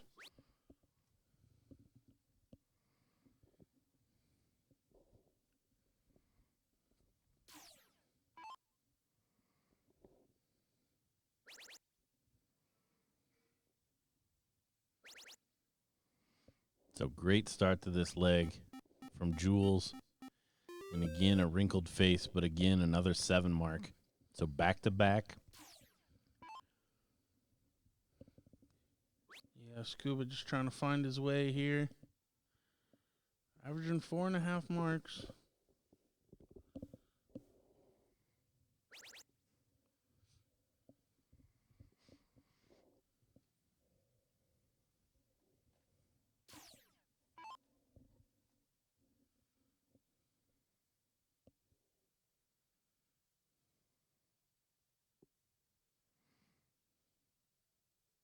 First wayward dart, followed by the second.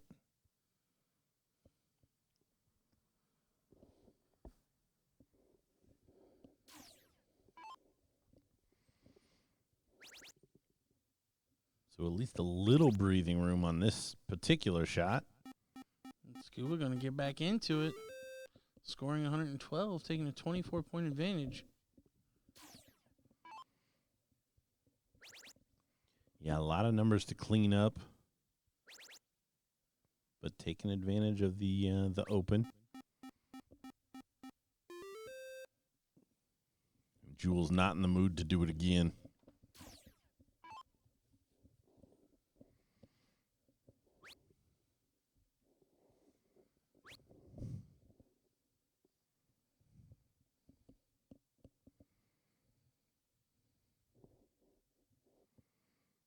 Oh, and only 2 marks from Scuba Steve.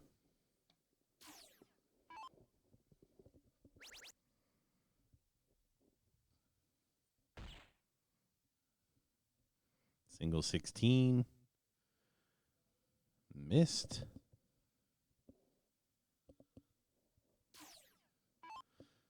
So a chance to tee off.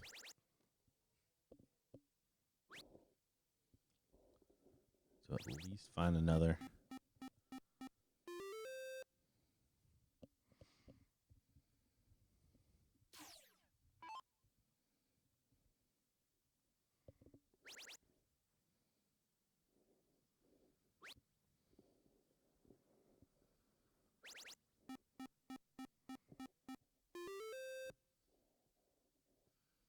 Jules electing to stay on the score there with his last dart. Yeah, piling them in there. Yeah, probably didn't need that triple at all with a 4-number advantage plus 12 points. Double bull would have taken it home, but played it ultra safe. And there's the double bull to take the first leg. And Scuba now will get to play from the 1 hole.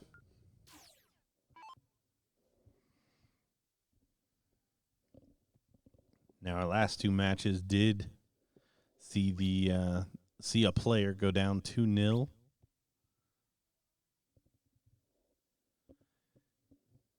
And again, an opening straight away. Steve only finding 2 marks on the 20. And Jules punishing.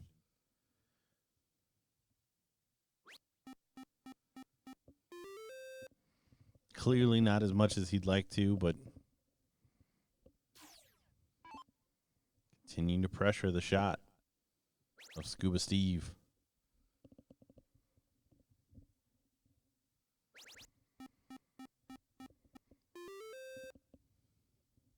Good recovery there, putting in 619s.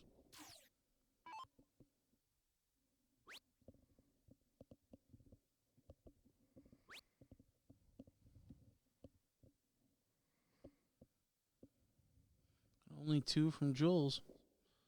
So opportunity now for Scuba. Close that 20 and score.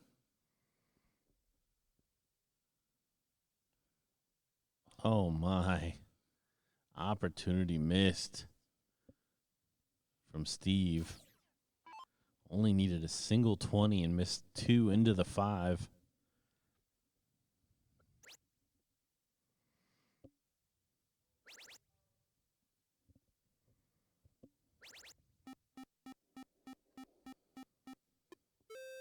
Big 9 mark there from Jules, putting in 180 points.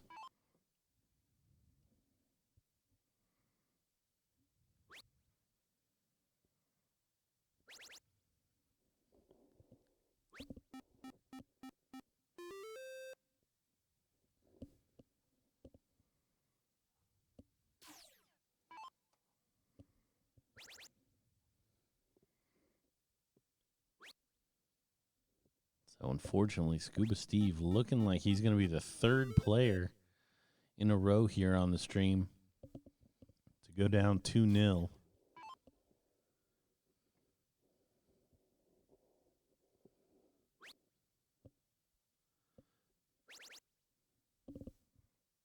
Needs to start finding those trebles more regular.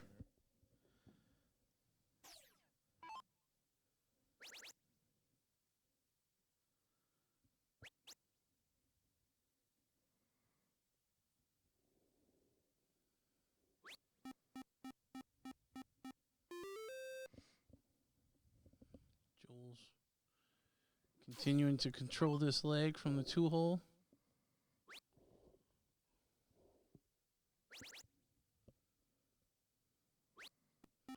Scuba back on those 16s.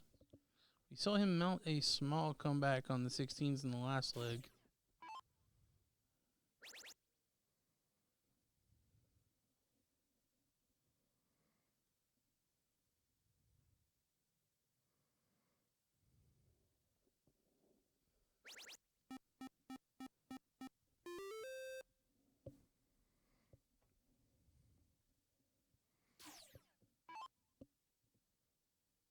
Not much Steve can do here to reel this one back in.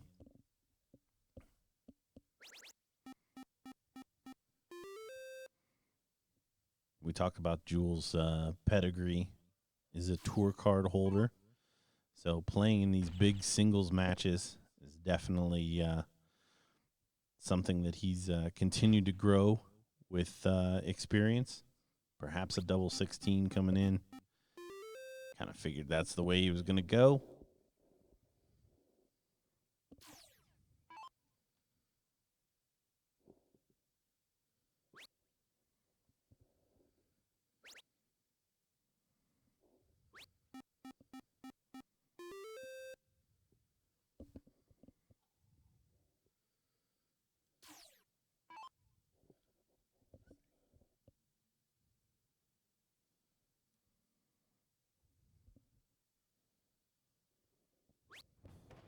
There it is. So Jules does take leg number 2 and a 2-0 advantage. So Scuba really going to have to get it going.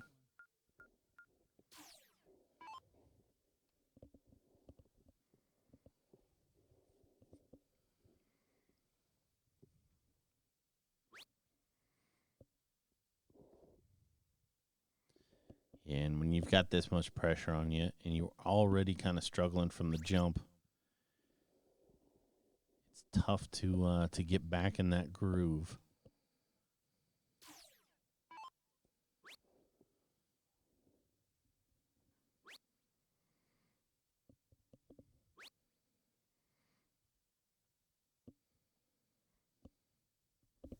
So again, an opening.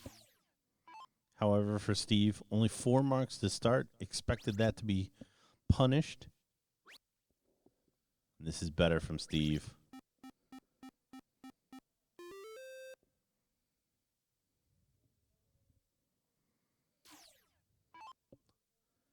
$140-point lead.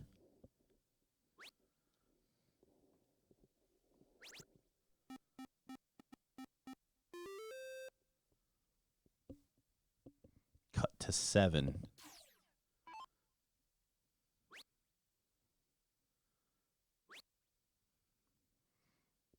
got to make sure he closes that 19. Happy with the 27-point lead.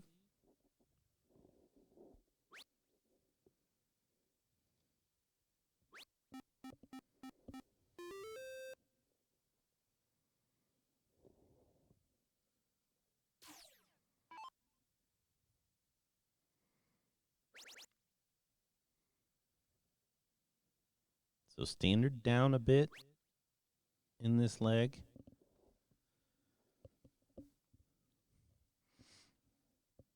Jules thus far winning the battle of the average.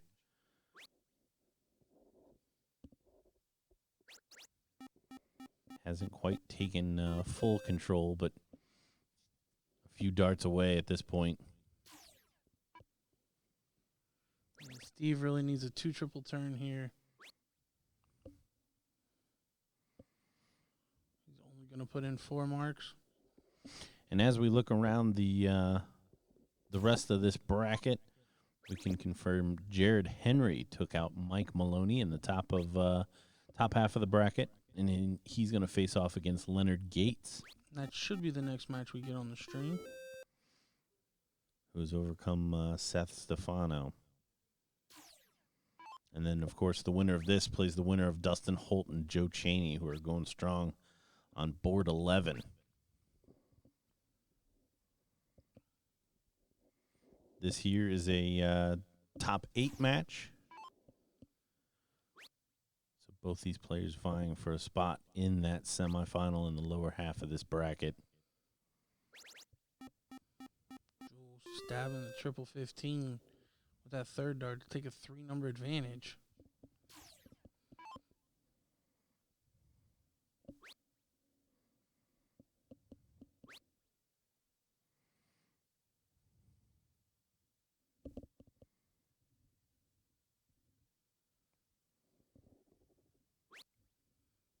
Oh, and Scuba's only going to hit 3 singles.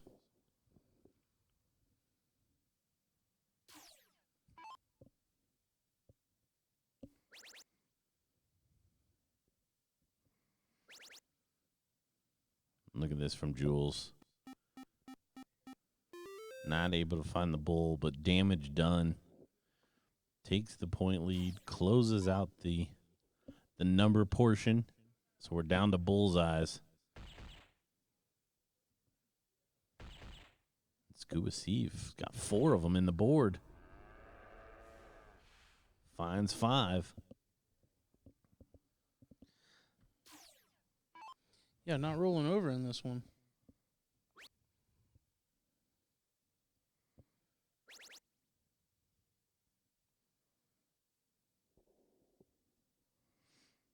A hop and a skip to go pull those darts as the pressure reapplied to hit those bullseyes.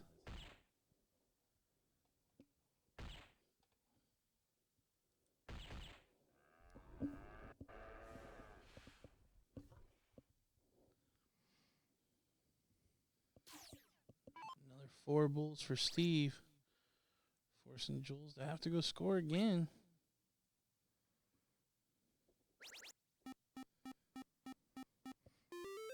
And 7 more for score 122.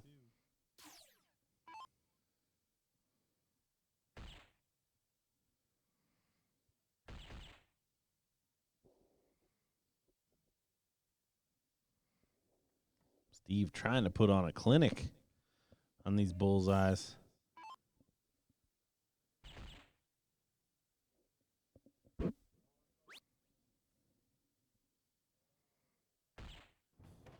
And there it is. So Jules with a 5.3 in leg number 3 does wrap up this match 3-0, where he will be waiting the winner of Dustin Holt and Joe Chaney. And coming up next on the stream, as we mentioned, we will have Jared Henry and Leonard Gates as they make their way to the bullpen. Please like and share our live stream. So on both Facebook and Instagram, BullShooter World Tour. If you'll go to facebook.com/BullShooter World Tour, or Instagram.com and /BullShooter Tour. Yeah, make sure you sign up for those notifications. That way, when we do go live over the weekend, you'll have that pop up there, and you can join us just as soon as we click the button on our side. While those players are headed to the stream, we'll run a short commercial break and be right back.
All right, we're back with our first semifinal.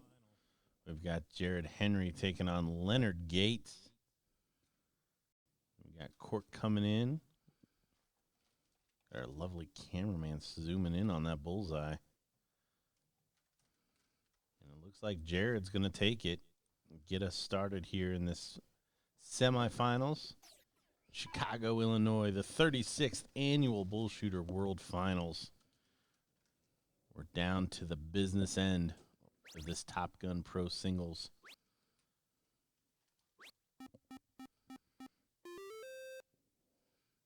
Two of the crowd favorites still going. Lots of votes for the Gates Van Dongen final.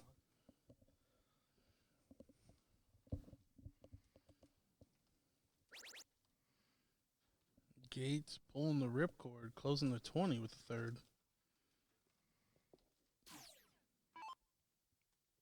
Yeah, we'll see what Jared does with that.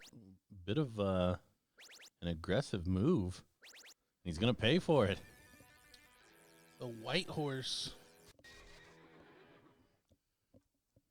With a guitar riff from our very own Wee Patty Mulligan. Wee Patty Mulligan.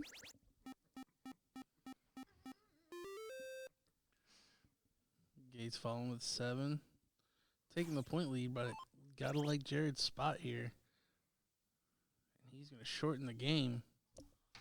Well, he closed the 16s anyways.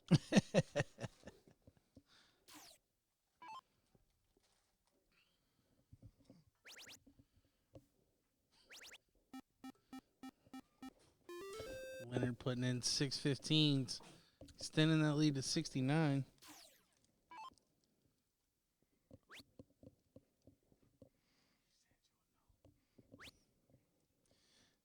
Well, we had Joel come good on his cigar delivery. Thank you very much, Joel. Yeah, we do take gifts, guys. So please, by all means. We don't want stars. We drinks, stogies, M&Ms, whatever you got. So good battle brewing here after early doors. Jared taking advantage of some aggressive play. I'm not going to say disrespectful, but do you think that was a let's see what you got kind of throw from Gates when he threw the 20 to open? No, I think he just blocked himself on the 19, was just cutting his losses. I think that was very early to pull any shenanigans. Like, I don't think any of that. I think Jared just put in an efficient leg, if you will, going first. Gates hasn't been good enough to really punish, because even though he's throwing, he's out averaging, but he's had to do it on smaller numbers. He didn't get going until the 16s and 15s. So because Jared put in that early 9 mark, it's really put Leonard under the cosh here. But if Jared doesn't continue to hit triples, Leonard could easily steal this leg. Now a 6 mark will give him the lead going into the Bulls. Really a leg that Jared should have put away a long time ago. But Leonard happy with extending it. Yeah, not really going for the jugular there. Yeah, I mean, his 6.15s is equivalent to 5.18s, but Jared electing to score on the 17s instead.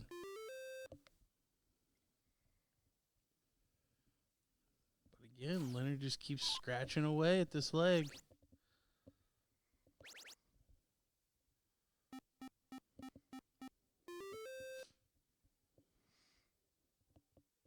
Piling those in there. When is Jared going to feel comfortable taking a whack? Big 9 mark on the 17s. Pressure solely in Soldier's camp now. Well, and Leonard's had a couple of different opportunities to take the 18s and 17s, but instead happy to battle with the 15s versus the bigger number. I mean, as we see, he's out averaging Jared, but the point discrepancy getting the better of him to this point, but that 2 mark there from Jared could spell disaster.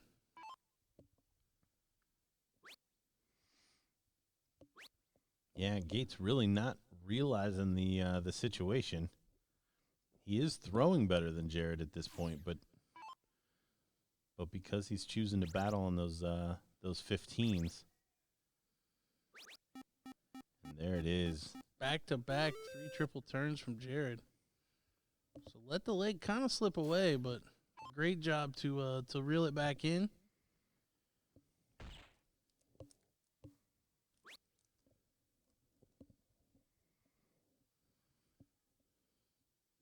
This is only leg number 1 of our first semifinal. Top 4 match here in the Top Gun Pro Cricket Singles. As Jared does take leg number 1.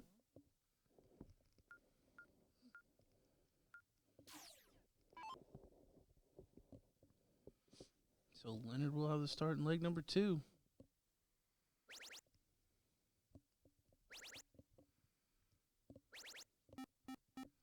Smooth strokes of 180. Yeah, never wavered away from that treble 20. The perfect open.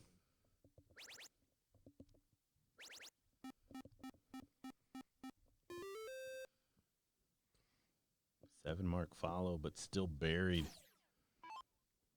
after that big start.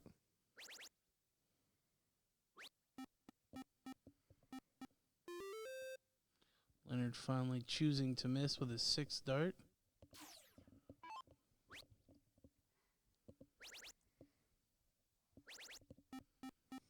Jared just keeps plugging away, putting in 7 marks. And we keep referencing this as our first semifinal. We will have Jules Van Dongen and Dustin Holt, who overcame Joe Chaney in the top 8, facing off next up on the stream.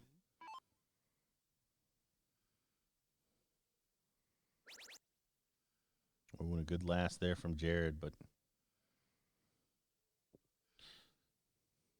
Jared twice now in both these legs has elected to go 17s before the 18s.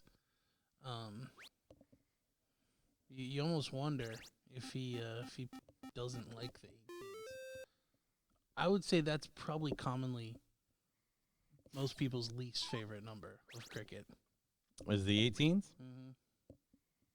It's the number I hear people say they hate the most. I'm personally a fan of the 17 and the 18, but have been known to favor that 17 for sure. And just a boss leg here from Leonard Gates. I mean, both players averaging a 6 or better. This is top quality darts.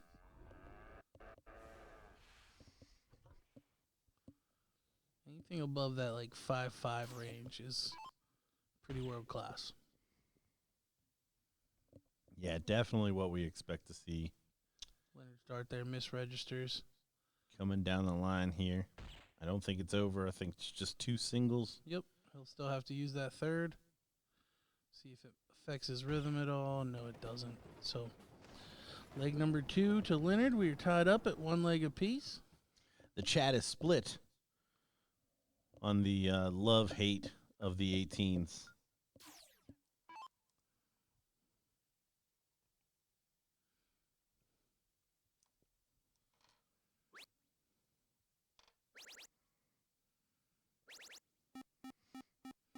Jared once again back in there with a 7 mark. Yeah, so one of the cool parts of winning that cork is as long as it goes with throw, you're going to be the first one to be on that hill. So that 4th leg, all the pressure on your opponent to hold throw.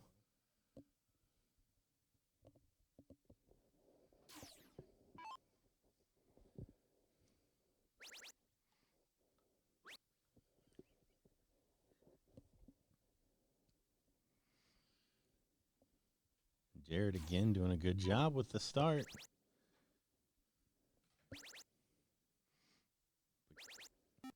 Gates comes roaring back.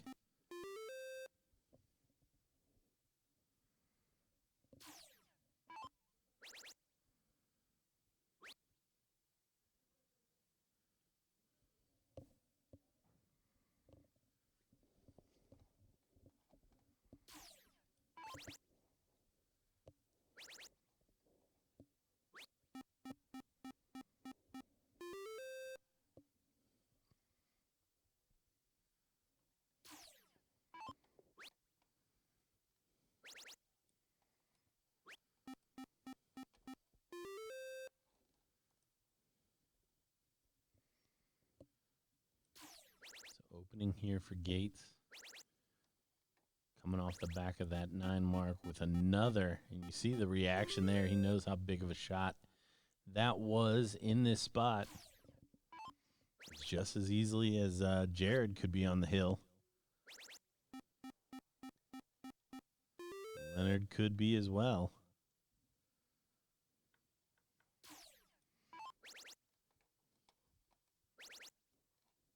Look at this. Back to back to back perfect turns. 9 mark, 9 mark, 8 mark with 2 bullseyes.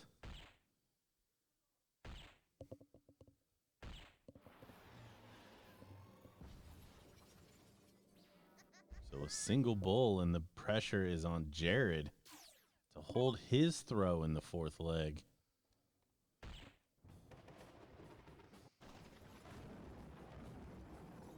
Soldier not messing around. 7.31.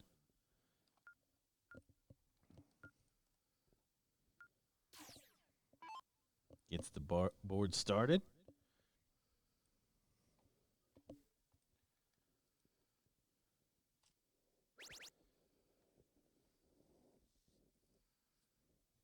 And you see there, I mean, you got to call that a forced error at this point. He knew the pressure that he was under.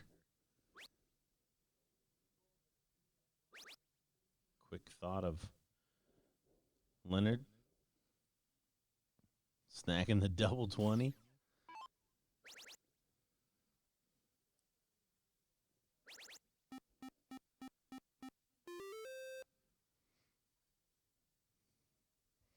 So aside from the times that that Leonard's just gone into these not miss modes, really been some good exchanges between these two players. And you see another opening for for Jared to walk through. And he's going to make the most of it. Continues to make Leonard miss or pay for those misses. Yeah, Jared's hit a lot of triples to be down 2-1 in this match.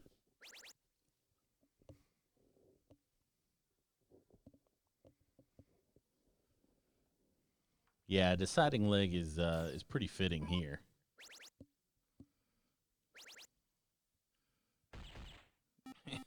Big shot there as he closes both corners and double bulls. So we're definitely going to get a 5th leg.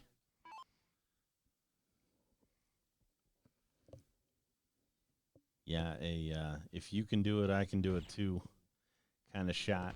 As both players going to warm up on the cork. As Leonard did that at the back end of the previous leg. So 1 bullseye here for a big 2-2 on the scoreboard. Leonard going to show. Leonard going to get those fingers nice and moist, ready for this this cork. Just outside the double bull. So tough dart to beat there for Jared. Looks like he may have. I think he missed 2 holes cork. out. Yep. So Leonard will have the start. Tough proposition for Jared, but we've seen stranger things. Yeah, Jared not breaking the throw of Gates throughout this match thus far. Gates with a 7 mark, trying to make it so he doesn't.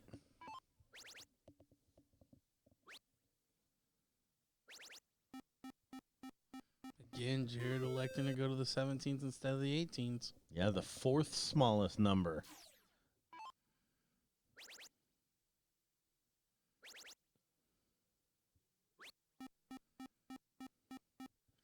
But if Leonard's going to throw 7 marks a turn going first, Jared's probably going to have to throw a lot of 9s.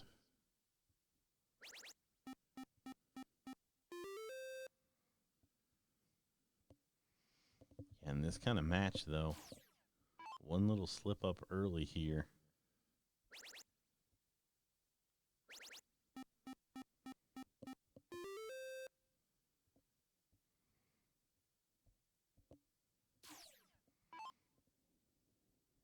Can Jared find the 17s?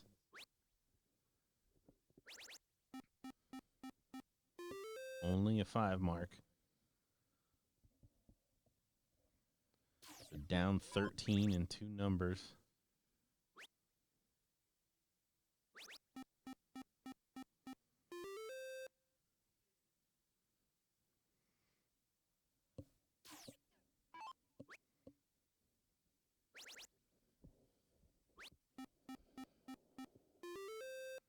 Jared battling, just not enough.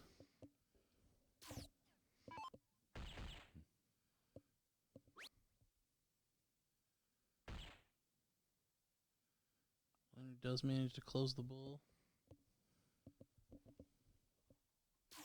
Probably an unnecessary shot. A little too comfortable there for my liking. And Jared's going to punish. Oh, he slides over to the 15, but hits the 10. Yeah, it doesn't seem like a necessary risk at this stage in the leg. I imagine it's not going to matter, but yeah. In a prime position to just really run this one down. Instead now leaving Jared with a little bit of hope that if he can put in a 9 mark or 2. Oh, and he's just come up short with that third dart on back-to-back turns. Got to wonder what this leg would look like if he'd have hit both of those.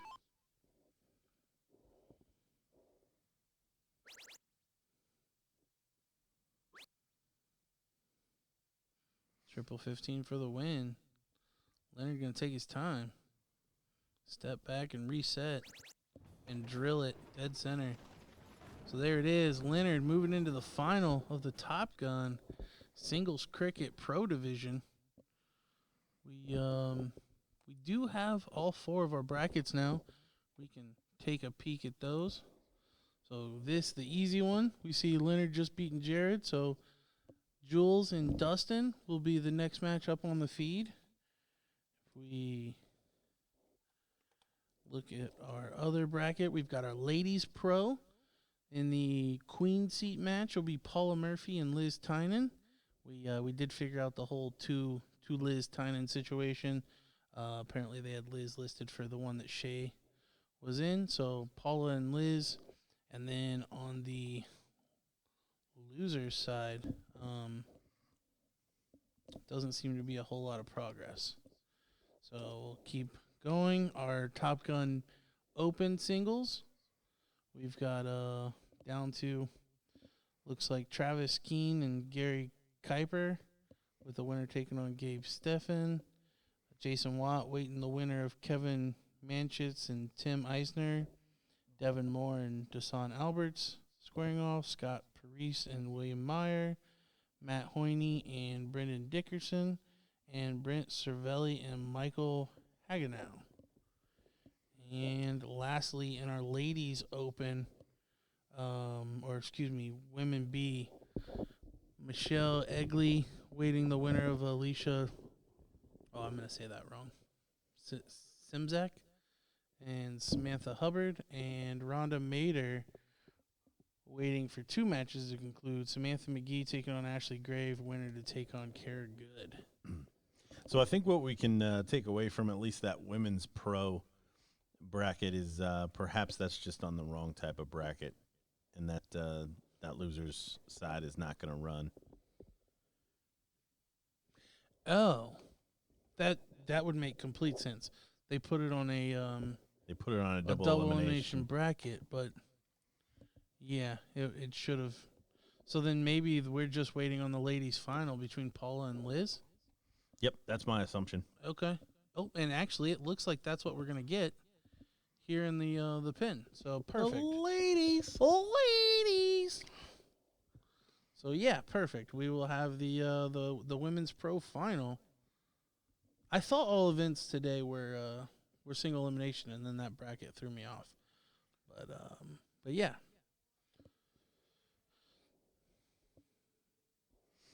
Now are the ladies playing 3 out of 5, 2 out of 3? I would imagine that it's still 3 out of 5. Doesn't say.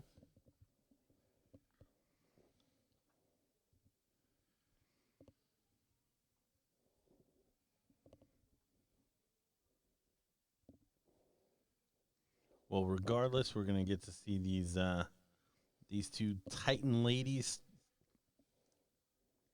face off here. Yeah, Now Liz Tynan, she's a local, right? she is yeah, about as local as it gets for Chicago. Yeah, I was getting ready to say the men's is shaping up the men's pro anyways is shaping up to be fairly chalk with a lot of people's assumptions of Leonard and then potentially Jules or Dustin Holt. I would wager to say the ladies here with Paula and Liz pretty chalk as well. Well, for me, the winner of that bottom bracket was probably out of the Chrissy Grimmel, Liz Tynan first round match. All due respect to Maria and Lisa Yee, but that's where my money would have been on the ladies' side.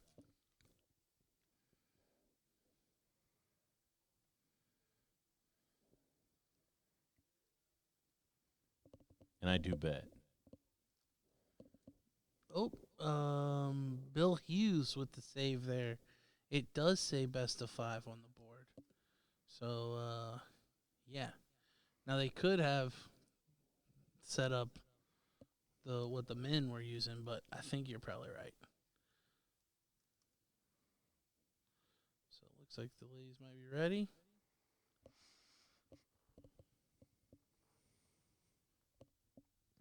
Paula waves of the hand to say, Show me one. you go throw a dart. You're closer. That's always my favorite. Like, just say you want to see one. My proximity to the board has nothing to do with whether you want me to throw a dart or not. As Paula does take the cork.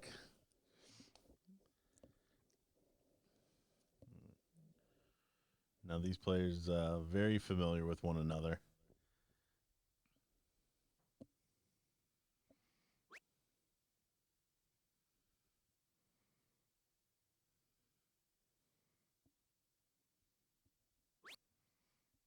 We talked about Liz being local. Paula, of course, a Floridian. Floridian? Making the trek up here to Chicago, where it's a balmy 62 degrees.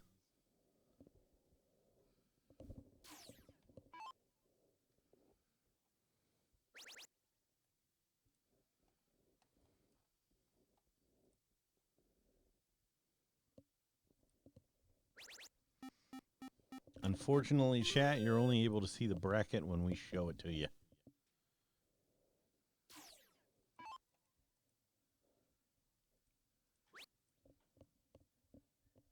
It's a proprietary system, so unfortunately we don't have a way to share a link.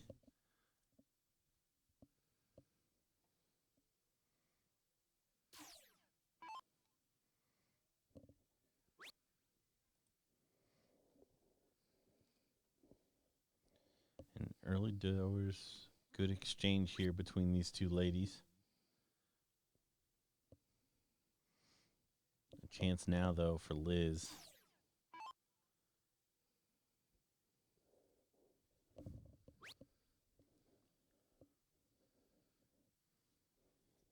But not going to take advantage. Only a 1 mark.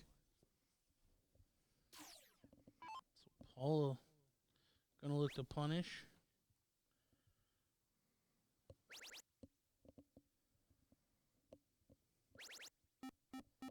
That's about as good as it gets on that throw. Closing the 20s, tripping the 19s for score, and tripping the 17s for a close.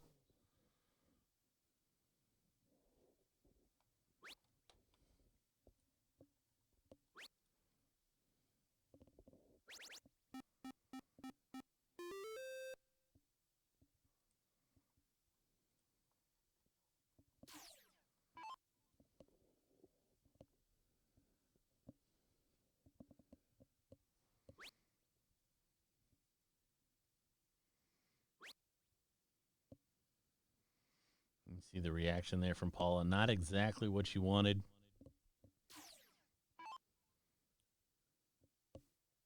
Liz now going to do some work on that 18. May take a whack at that 19. Stays up top. I think wisely. Battling that smaller number.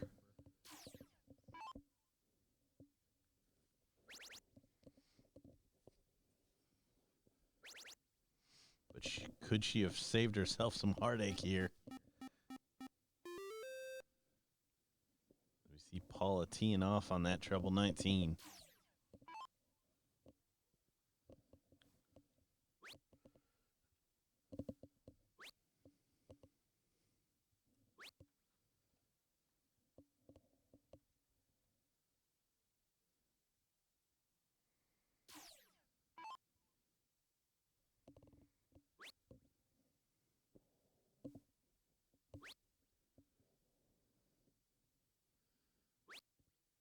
Paula staying solid, just taking the 3 singles to close the 18. Forcing Liz down to the 16s or 15s.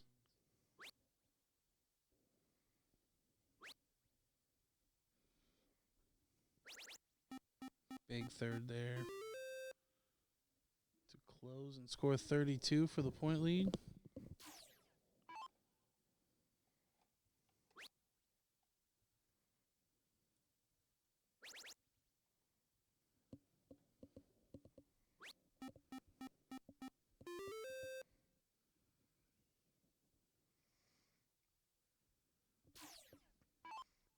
So a little distance now.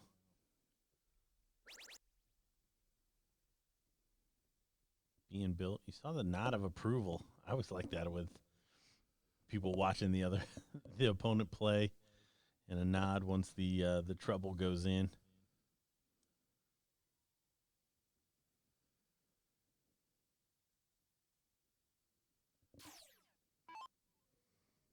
Kind of a, I knew you were going to do that.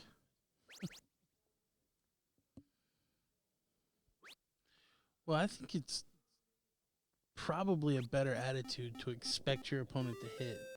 I always get frustrated with people that they seem surprised their opponent's hitting triples. Yeah, especially depending on what stage of the tournament you're in.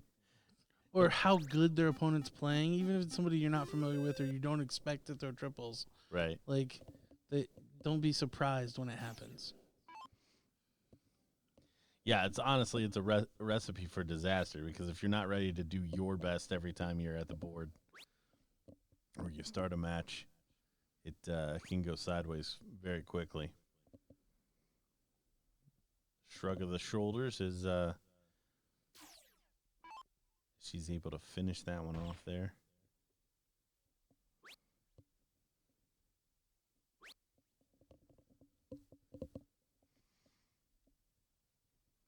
Looks like we need to back it up there. Liz had a dart misregistered.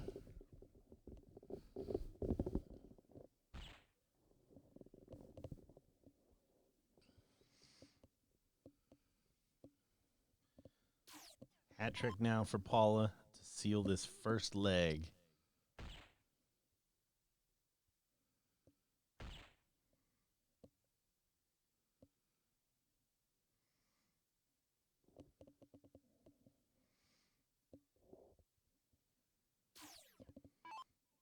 So no game shot here for Liz. can make life difficult for Paula. She can find 4 bullseyes. Not going to happen. So a single now will take us into that second leg.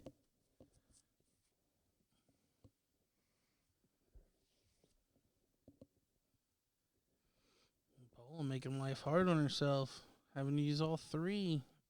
If she were to miss this, Liz would have a 3-dart opportunity. Paula going to make it a little more difficult, require a double bull, but still, Liz does have the chance. Starts with a double bull.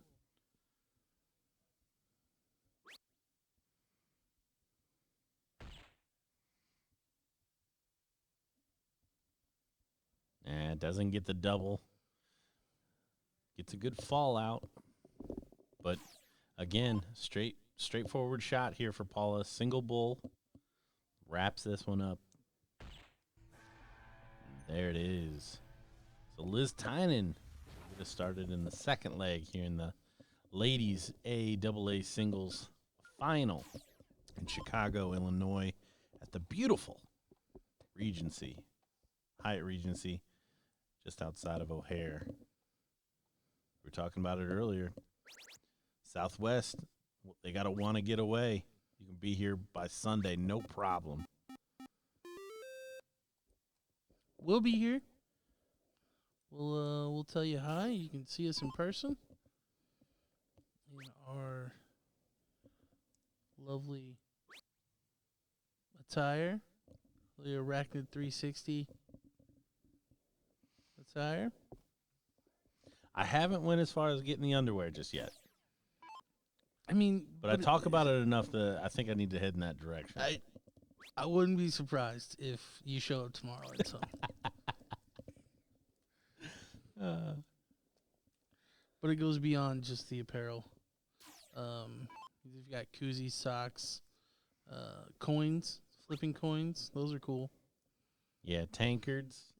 If you need a brand spanking new thing to put your libation in. Paula not happy with that turn. As Liz now in control of this one.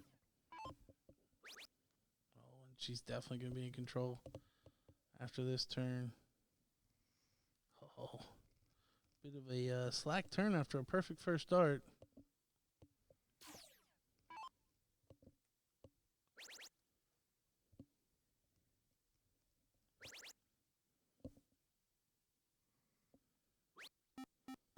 Paula going to come storming back.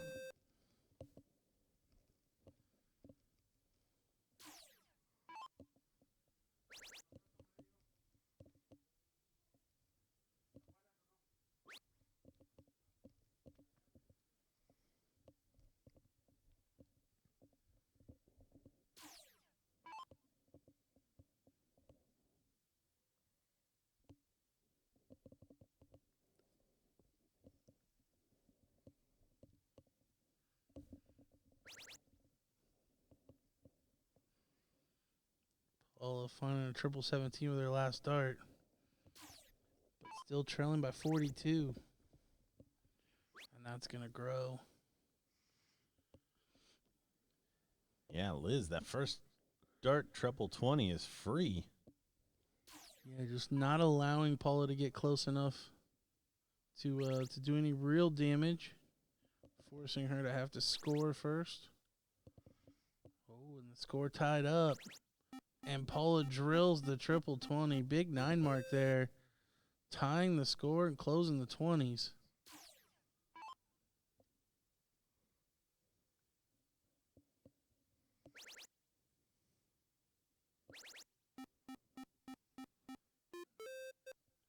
Liz going to follow with a pile of 18s.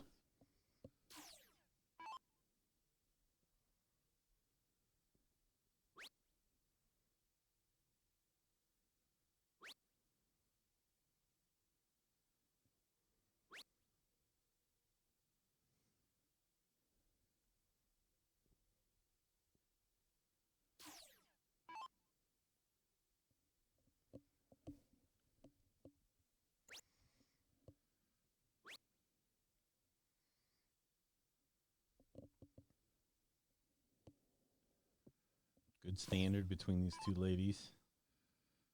Both above that 4 mark a turn threshold.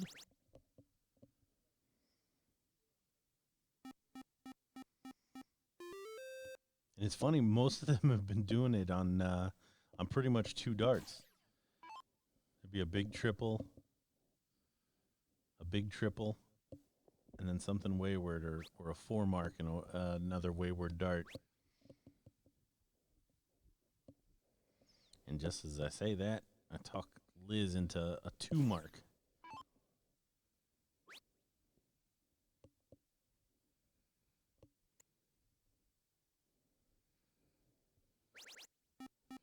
Paula increasing her lead. Now up 110 points.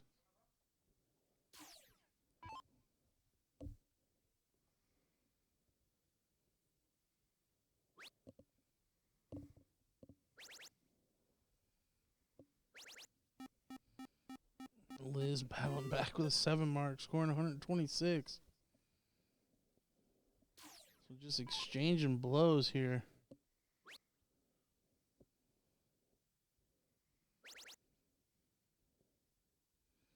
Who will be the first to take a shot at the close?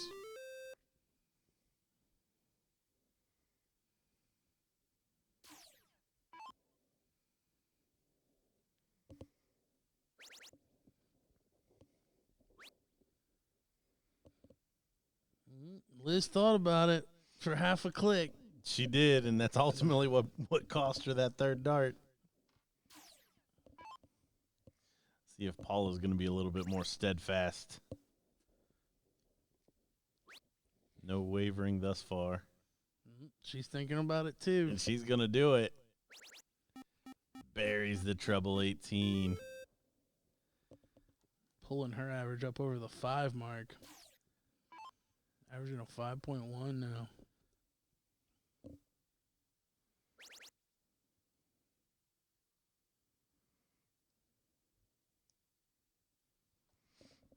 Yeah, nice shot from Paula. Can she follow it up? Of course she can.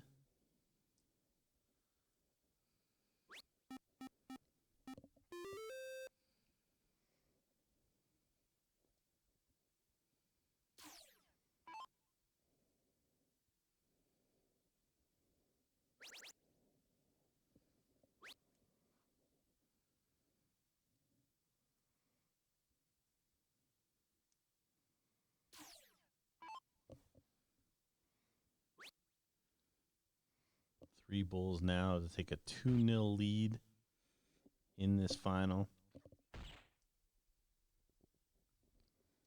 Only going to find 2, but you see the bleachers back there filling up. So we continue to work through these the business end of these finals.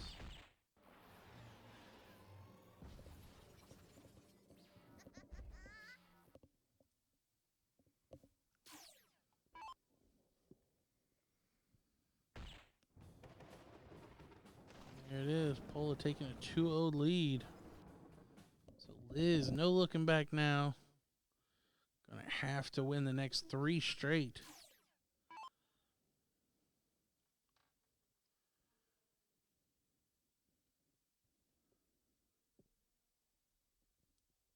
It has to start here.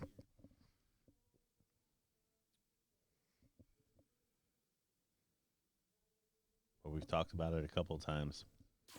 The next one, that's the tricky one.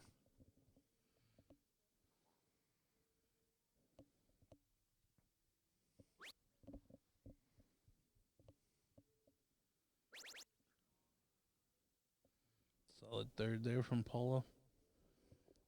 A little bit of punishment for the 2 mark open of Liz to start this leg.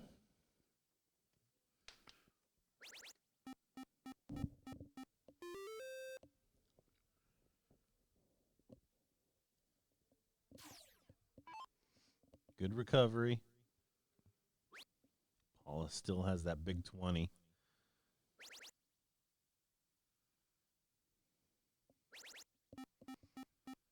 she's going to use it. Nice 7 mark.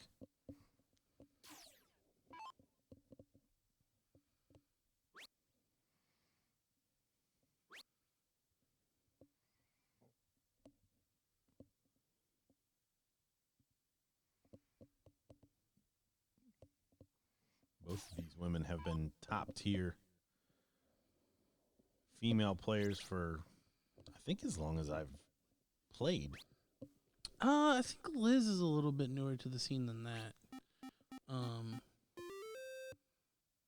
I actually saw a post from her on Facebook. It was a memory she shared about her first regional. I think she won the ladies in her first regional. I want to say it was 2007-ish. Okay, so not far. I mean, I started playing tournaments in 2004-ish. I could be right. Oh, wait. Here we go. Actually, 2014. 2014 was my first BullShooter, and it's her holding up a Top Gun women's singles check. Well, that's not a bad way to start your your career in soft tip darts. But yes, for close to a decade for Liz, and for longer than that for Paula. These two women have been smashing up both men and women alike on the dartboard.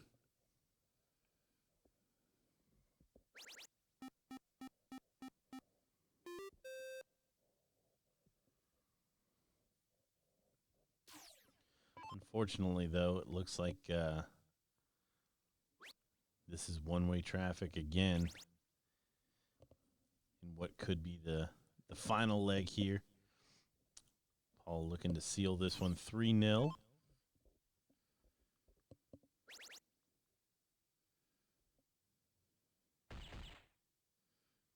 I would have lost a pile of money on that, by the way. And there it is from Paula Murphy, closing this one out in fashion. 5.5 average. That would have been very competitive with our men so far today. So, yeah, the pros bringing it.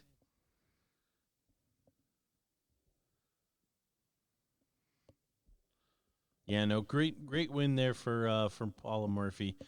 Commiserations to Liz Tynan, but job done on the day. Made the final, just not able to pull it out. Still a solid payday for one event so far today. And again, we continue to await the next semifinal in our pro singles double A. Jules Van Dongen taking on Dustin Holt, which I believe will be our next match.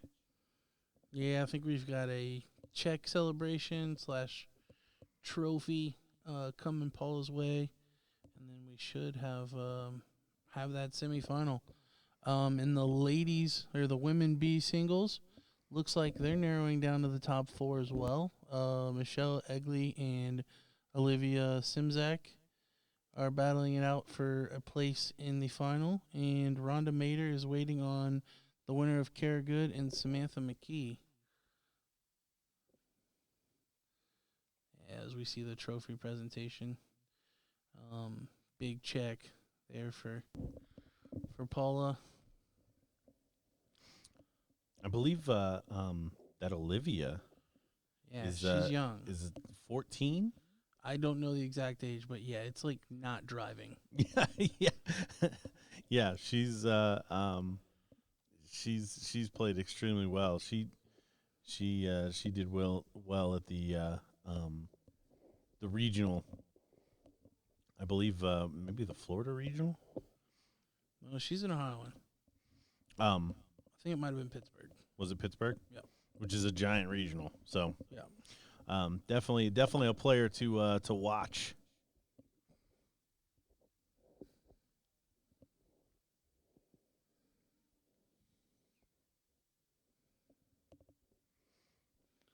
All right. Well, while we wait on the next match, now the bracket is updated. So apparently, Jules Van Dongen and Dustin Holt played their semifinal while that ladies' final was going on. Jules was victorious in that. So if you had a Leonard Gates versus Jules Van Dongen final, you are correct. And that is the next match coming to the streaming board. So we will take a quick commercial break. Do not go anywhere. We'll be right back with more darting action.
All right, we're back in the saddle.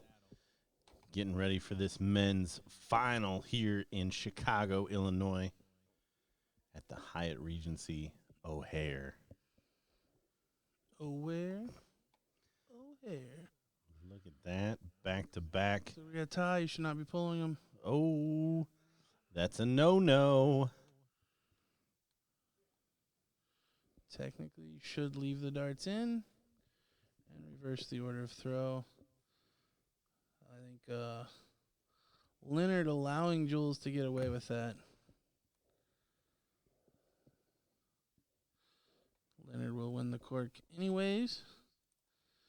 So we are underway in our men's pro Top Gun singles cricket final at the 36th annual BullShooter World Finals. We've got Leonard Gates leading us out against Jules Van Dongen. And Leonard only going to start with 2 marks.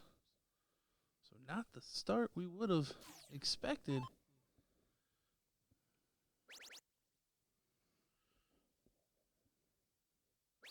At least not from Leonard Gates. Exactly what we've come to expect from Jules Van Dongen with the point. No pun intended there at the end of the throw.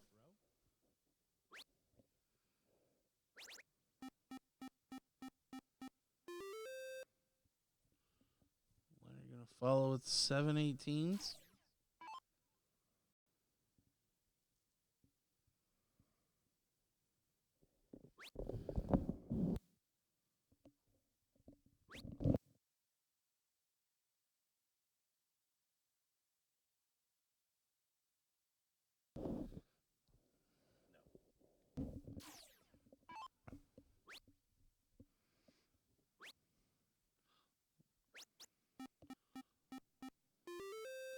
Leonard closing the 20 and scoring 72. Taking a 64-point lead. So Jules now having to slide down to the 19s.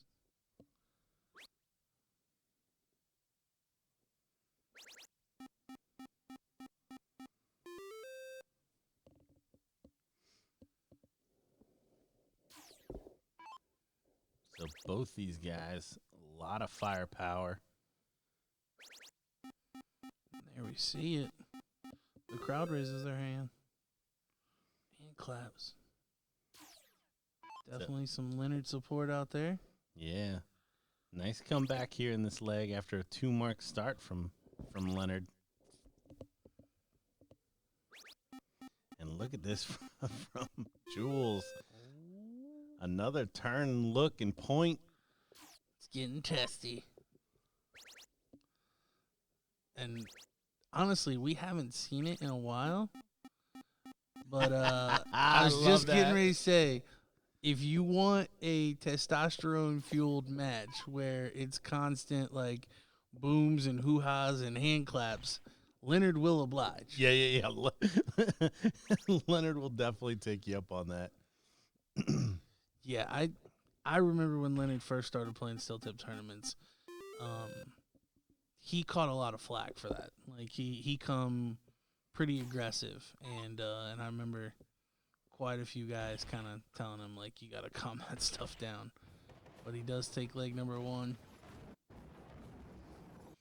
Yeah, just a hold of throw. Yeah, In the whole scheme of things. but both players at or above a 6. If that standard keeps up, we're gonna have some quality legs. Well, and it'll be interesting to see if there is any drop off from Jules's side. If Leonard continues to ramp up that clapping and pointing and hoo-haing. Well, at this point, I think Jules is the one that invited it. No. That's what I'm saying. Yeah. He's like, oh, that's what we're doing? Well, here's a 9 mark to your 3. Yep. Hoo-ha. Both players starting pretty slow, though.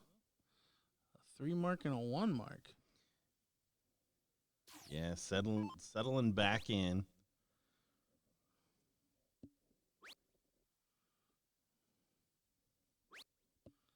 And only 3 again.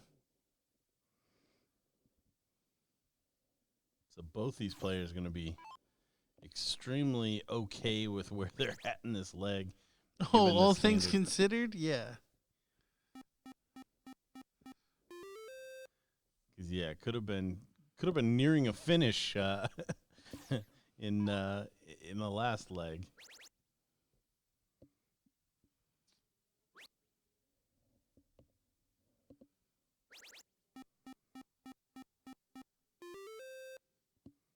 Jules is gonna keep it up.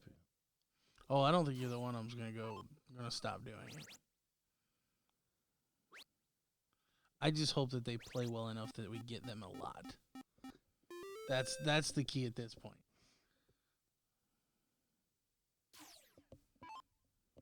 So those of us just joining the stream, this is the finals of the Top Gun Pro AAA singles cricket out here in Chicago, Illinois. Got Leonard Gates taking on Jules Van Dongen. Leonard pretty subdued on the 9 mark. Just taking care of business.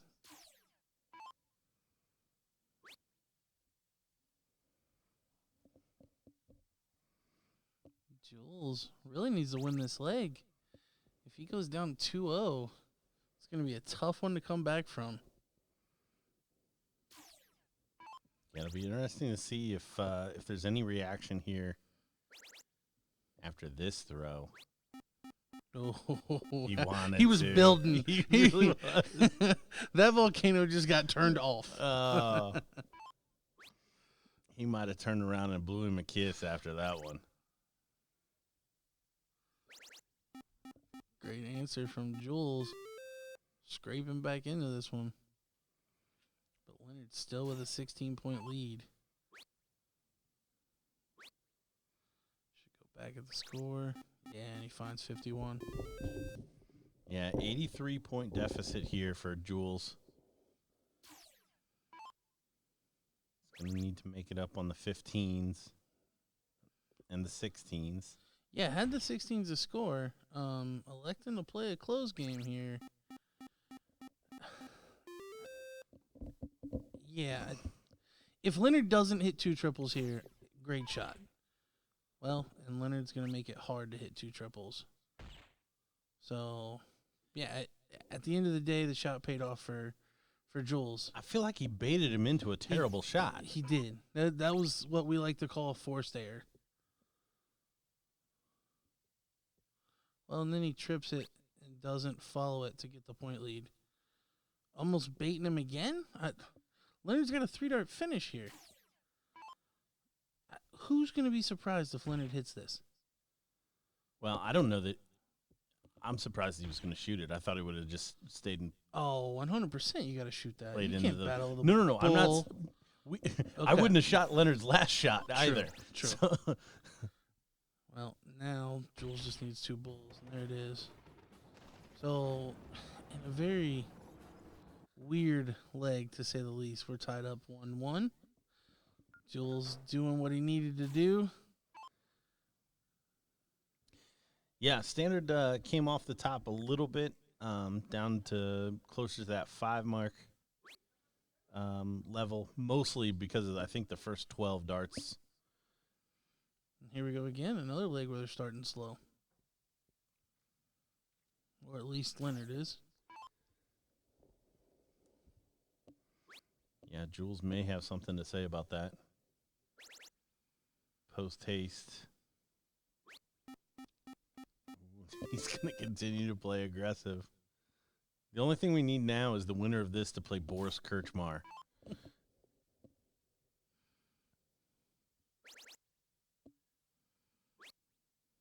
It's been more tame than I would have predicted at the onset. Like, as soon as I saw Jules was doing it, I expected this to be a much more testy affair. Yeah, a fest. Yes. A point clap fest. So from behind and in the 2-hole, Jules taking a lead.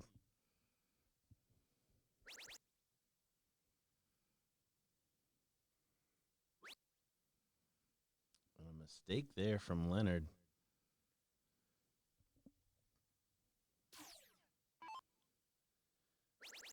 Something that no doubt I think he's going to hear about. Jules is able to convert here. You see the reaction.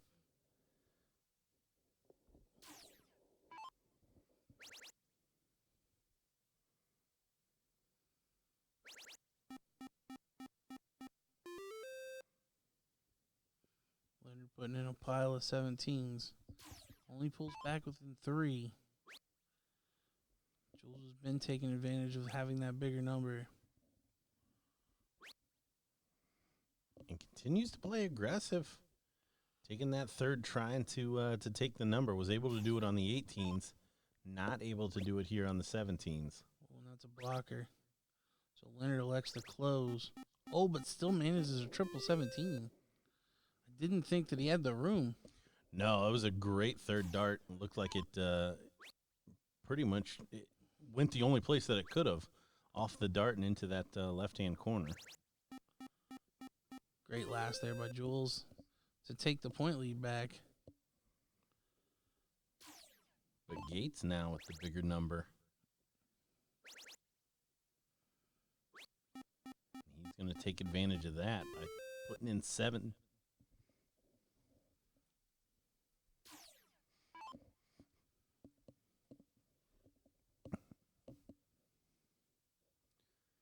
Indecision. I don't know. I think he was trying to pull the same shot that he pulled the last time. Close the 15s and the 17s and see what Leonard wants to do. Tough to argue because it worked last time. Baited Gates into throwing at the bull. But this time, Leonard just going to stick in there. Close the bottom of the board. And head into the bull's eyes with a big lead. And Jules throwing him away. Do not like to see that. So Leonard now just 3 bulls to take a 2-1 advantage. There it is. Not quite the standard we were seeing in the first couple, but job done for Leonard there. Yeah, the averages continue to creep down a little bit. Yeah, the first leg, the best leg so far.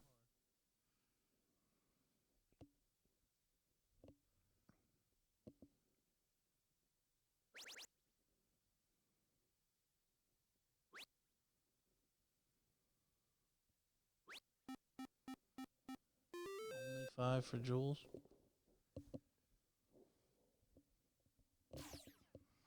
We talked about it early. 5, pretty much an open. Followed by 7. Yeah, at this level, 5's kind of the minimum on any shot. Really, you're expecting 7 and playing for 9.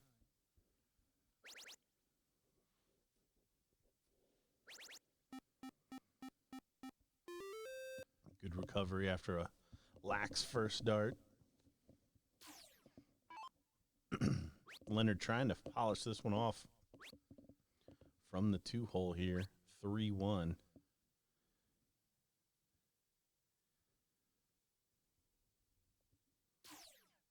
little too aggressive for his own good there.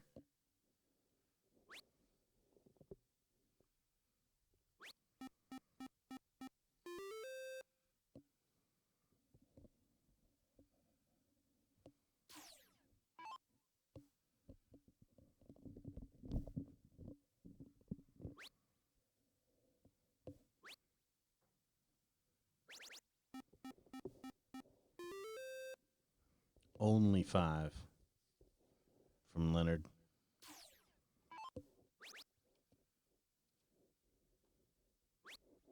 Can't expect he's going to get another opportunity like that.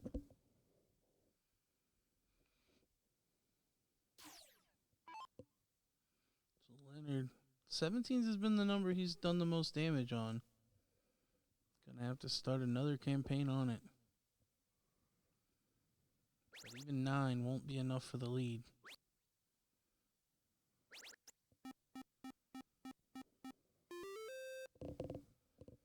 7 doesn't hurt. But at this point, relying on some wayward darts from Jules, and he doesn't look like he's in the mood this leg.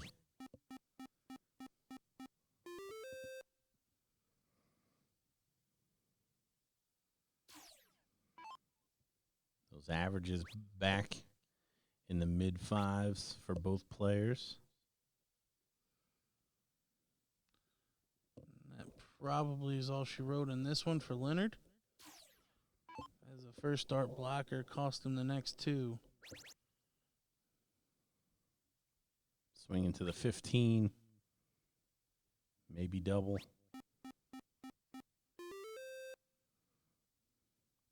Wrinkled face, but job done.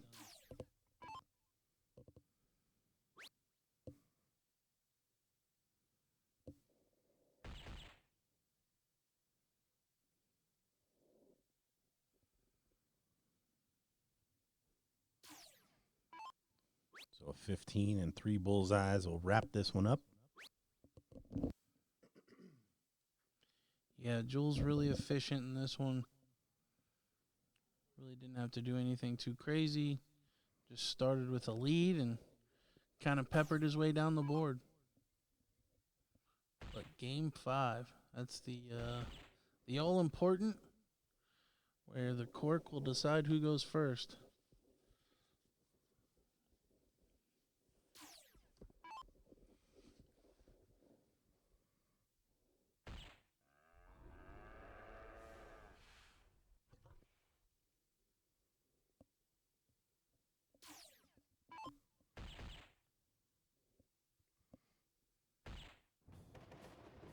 There it is.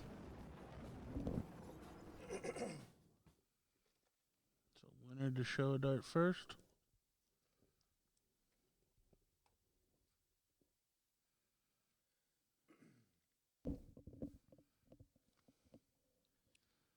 Leonard going to take his time. Looking into the soul of the bullseye.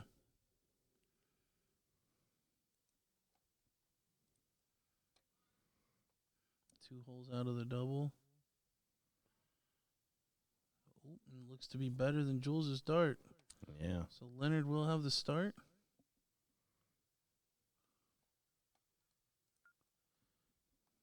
Jules will punch it up. Hand it off. Fist bump, and we're off and running in the deciding leg.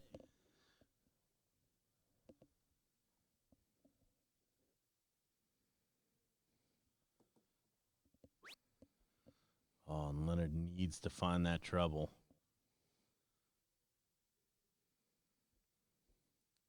Can't leave that all-powerful 20 open, and that's exactly what he's going to do. And Jules can't get to the line fast enough. Now, essentially, Leonard has lost that cork. But Jules not punishing. That's a let-off for Leonard. That's best case scenario as far as I'm concerned. I mean, you couldn't expect Jules to leave it open as well. And Leonard does the job. Yep, retrieves the situation. Scoring the maximum amount of marks he could score with those shot selections.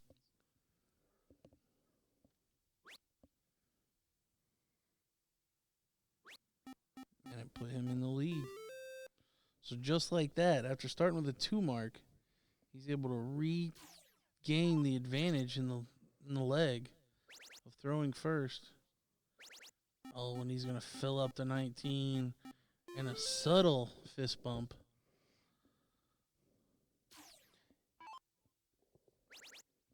Yeah, it seems to me that he's trying not to get into that kind of a battle with him. I would agree. I think he knows that the adrenaline could get the best of him.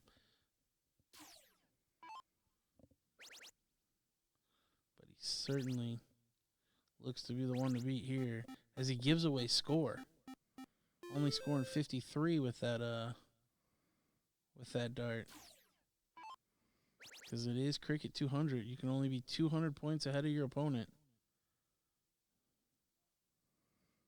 Shucks there from Jules. Buries the double bull. Leonard with a little bit of a face snarl now. Leonard going to follow on the bull. Does manage to find the 1616.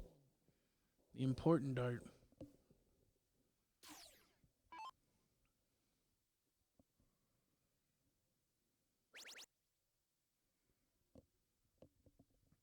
No less than 9. He's going to mess around with the bull's eye.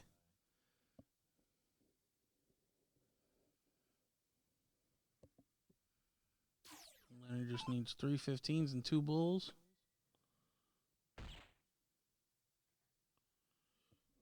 Either way, I mean, he's up 200 points. Doesn't matter. He knows he's coming back.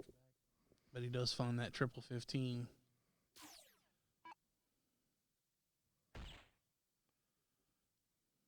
Yeah, board not changing over fast enough for Jules now. Wants to get away from this board as quickly as possible, I'm sure.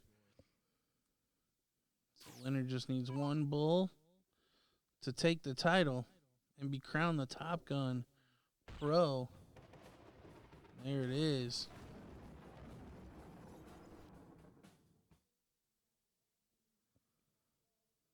We see the congratulations there. So your champion here in Chicago, Leonard Gates. Second place for Jules Van Dongen. And again, we will see a trophy presentation. And we should be getting some women. I think the women B, as we scroll through the bracket, looks like we can throw it over there actually. We'll go ahead and send it. So here's the men's singles open. Looks like we're getting down to the top 4. We've got 2 top 8 matches underway right now. Jason Watt and Kevin Manchitz, and Brendan Dickerson and Michael Hagenow. And in the ladies open, we've got a top 4 match between Rhonda Mader and Kara Good, with Olivia Simzak waiting the winner. So we could be crowning a young ladies champion here. Again, we talked about it earlier. Olivia, don't believe old enough to even drive. So quite the prospect, if you will. Well, in fact, now, I mean, based on these results, she's not a prospect anymore. She, moving forward next year, she'll have to play in the women's A at minimum. So we'll switch over to the crowd shot here. Let's see what we got going on.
All right, we figured out our controls, or someone did. Yeah, we had some changes made, and then we weren't told about how to undo the changes of playing the music. So sorry about that, but we're all taken care of now. Thank you, Mr. Augustin. So As yeah, we join this match between Kara Good and Olivia Simzak. I kept saying 14. I think Olivia's 16. About 3 months off of her 15th birthday. so she's playing for a car. Ooh, I like that.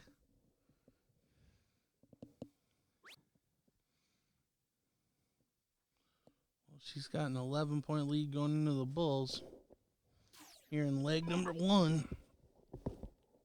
Yeah, good spot to be. Trying to win this Women B Singles Top Gun title.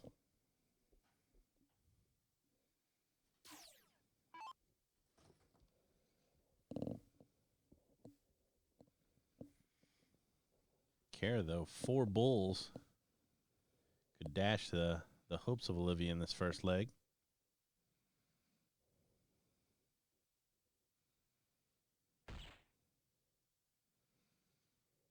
Not going to happen. So a single bullseye now will give Olivia this first leg. And one step closer to that title.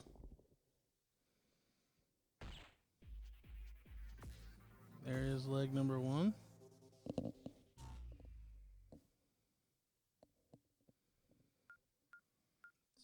Kara will lead us out in leg number 2.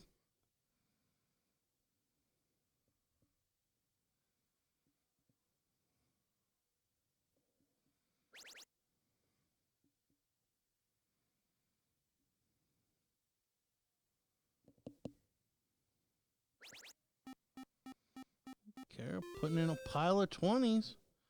Closing 60. Yeah, big start there.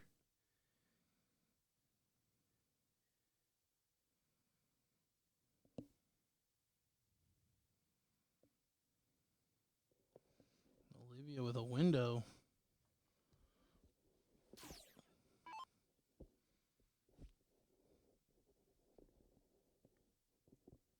Yeah, not able to come up with anything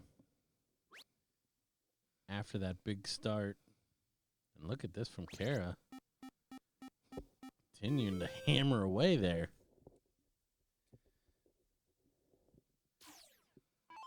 Yeah, taking advantage of the double in the first start. Forcing Olivia to have to hit triples. But she at least obliges on this turn. Want to thank everybody else for joining us on the stream this evening. We've had some great matches. Continue to kind of follow through the rest of the divisions here. Yeah, both pro divisions completed. Your winners on the men's and ladies side, if you're just joining us, was Leonard Gates and Paula Murphy. We are now concluding the women's open between Olivia Simzak and Kara Good. And then we will have the open men's final in the Top Gun cricket singles between Gabe Steffen and Dasan Alberts following this match.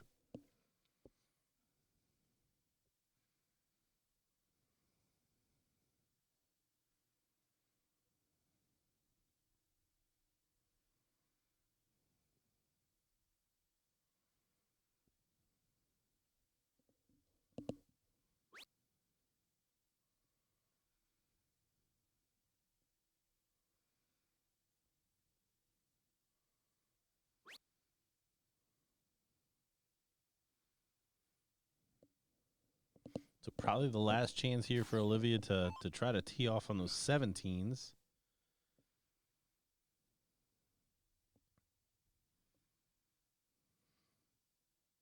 See a little frustration creeping into to her reaction.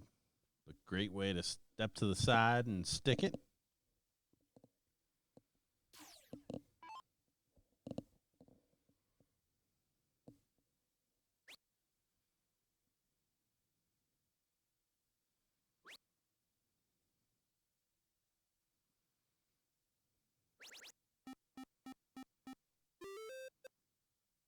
Kara having a excellent leg here.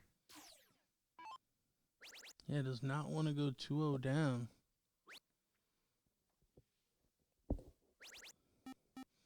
Olivia battling back on the 15s, putting in 7, closing and scoring 60, but still trails by a good bit here. Yeah, at one point I believe it was 180 to nothing.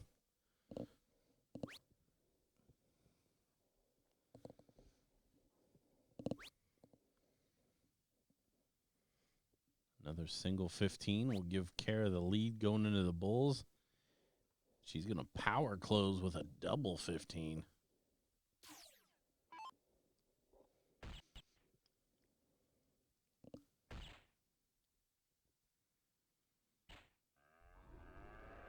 What a shot. 4 bullseyes. Reel back 25 points. And a smile. Yeah, still not much pressure on Kara, as she does have pretty good stranglehold on this leg, but she doesn't want to come away with nothing here.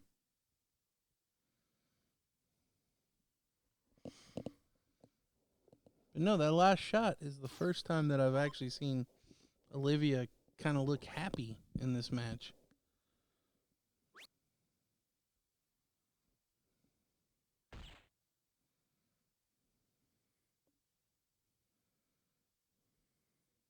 Flyer 16 and a bull.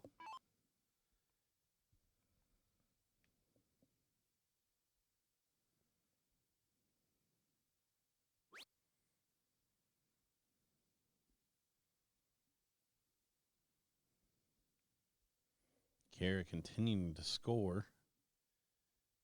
Trying to keep Olivia at arm's length. She does have 3 numbers as well. So Olivia has to stay on that bullseye.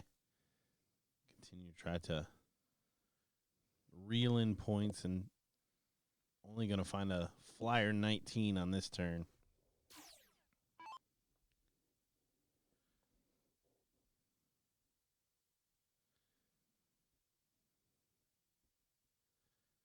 I think both players kind of commiserating on not being able to find the bullseye.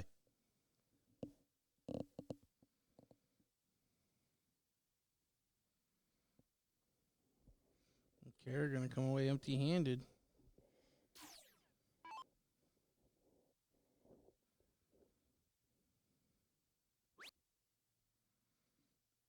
She's gotten the 19s closed just off of fallouts. And then finds a couple of double bulls. Great shot there. Kara there to support and congratulate the shot. She has scored well on that 20. And looks like she's going to continue to do so. Yeah, the only number she's had trouble with is the bulls.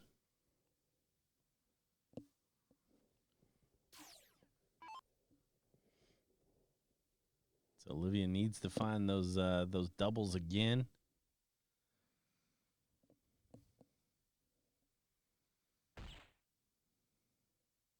And again, only a single bull. So Kara now 3 bullseyes to take this second leg.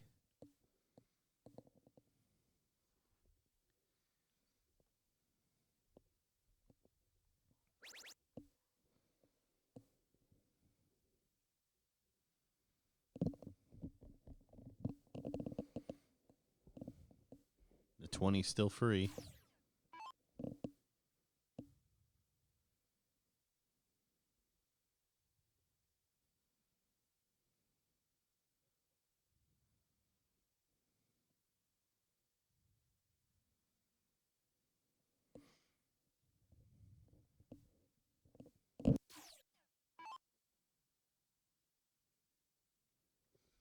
Kara now does manage to find a bull with her first dart. She's broken the force field. Can she find a double? No, but still 132 point advantage. Yeah, 132 points, and it looks like she's kind of zeroing in on that bullseye. The patterns as she throws continue to get tighter and tighter, and it seems like every third or fourth turn, Olivia finds 4 bullseyes, which continues to extend this match. Not enough to get the point lead, so one dart will do it into that double bull for Kara.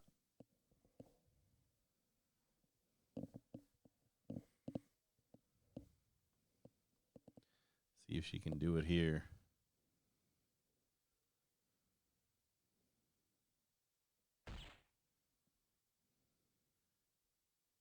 One more will send us to our third leg. And there it is. Golf clap there from Olivia.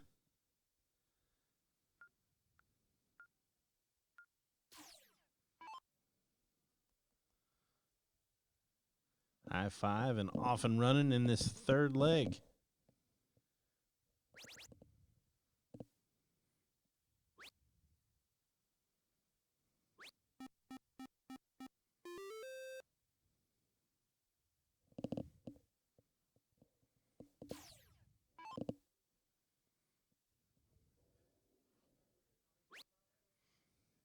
Both these ladies have a good stroke. Straight back, straight forward. Yeah, the full follow through. That's the key. And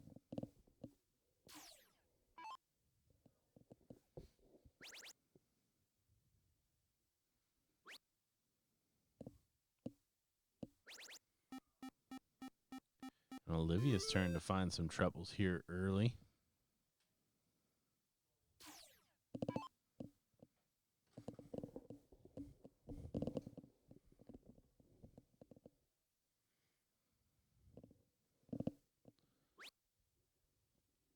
She can continue to win on her throw. It's going to continue to mount pressure, especially for this next leg. If she can hold on here, Kara will have the start, but it'll be for the match. Kara will have to win to force the decider.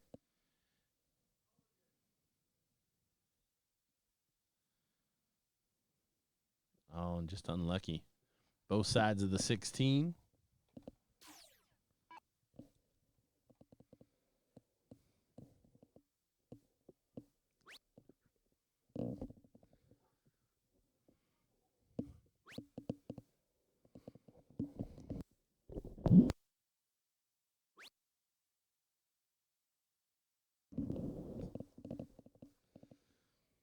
Kara unable to get anything going. So Olivia now look to shut down those 16s. Really just kind of walking this leg home after a strong start and no real fight back from your opponent. You don't have to do too much. Just kind of 3 solid your way down the board. And don't mess around on the bulls. Yeah, great standard here for this leg.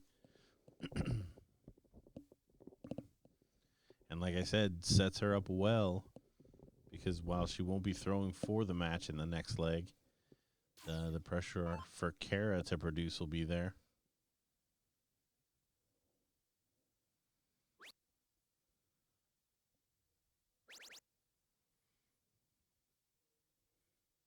Great last. Stuck with the shot, found the treble 15.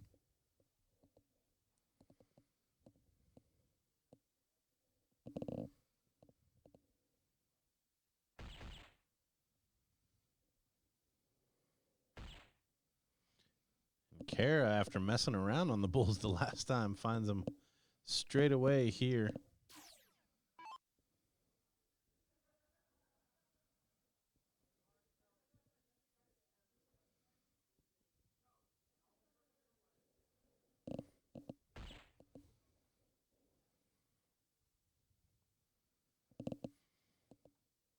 you're just joining us, this is the Top Gun Women's Open final between Kara Good and Olivia Simzek.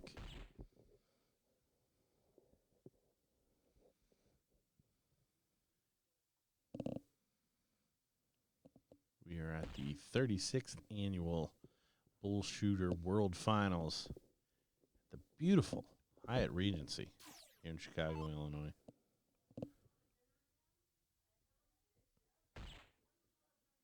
We got plenty of darts going on today, tomorrow, through Monday. We see Olivia finish off this third leg. Very respectable 3-9. But we also have a luau, a Mardi Gras party.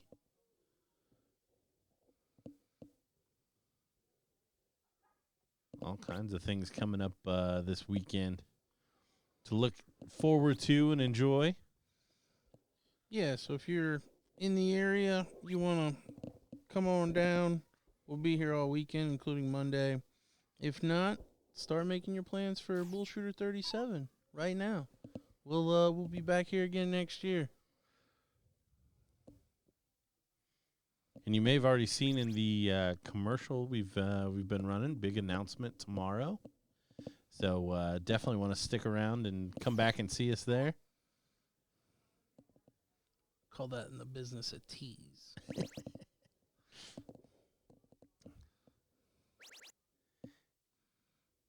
So both these ladies ruthless on the triples on their turns or on their starts.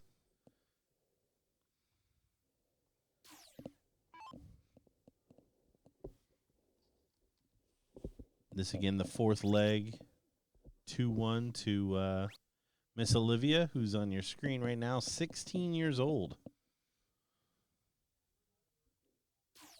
Already competing at a very high level.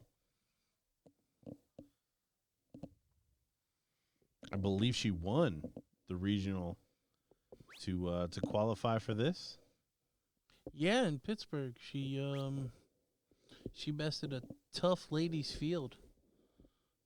The likes of Chrissy Grimmel and Kelly Mears. There was a lot of good talent in the room, and she came out on top. Those are late nights.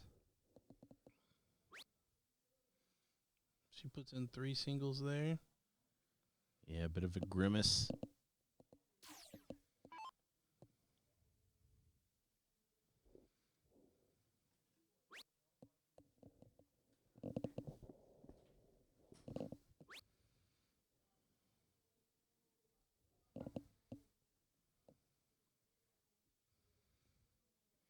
Kara is able to find the close. Gonna force Olivia down to the 16s. Try to make up these the points. Only able to stay solid.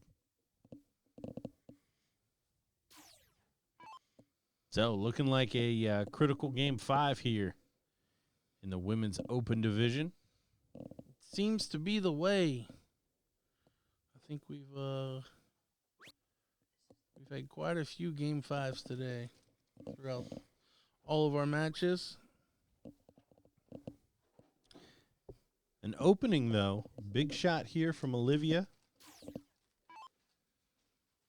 Could turn this leg and its match on its head. And there's a good start to it. She gonna take a look? No, she stays there. Had a 1-point lead. Thought she may look up at the 20. Yeah, I think that's a mistake, especially given the position. Definitely best to head upstairs, especially with it the way Kara continues to crush that 20. Only a single 20 this time for Kara. She does close the 16s. So Olivia going to have to open those 15s, and she does with 1 dart. There's another for the lead. Does she look at the 20 this time? She does, but only a single. So Kara now is going to need some of those triple 20s.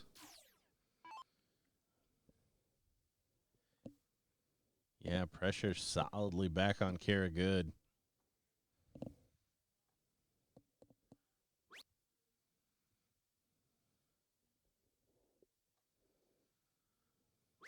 Needs another to regain that point lead. Does find it. But straightforward close here for Olivia. Yeah, 3 singles. One's enough for the lead. Oh, but she stayed there. Should have utilized those last 2 darts on the 2 single 20s. Yeah, don't like that shot choice. Only needing singles. Could have had a lead going into the bull. Still may, but just it won't on that particular shot. And trouble here. Kara got a little aggressive. So a similar setup here for Olivia again. Single 15 to take the point lead and 2 single 20s to close. Has to reset. And drills a triple. Do not understand this at all.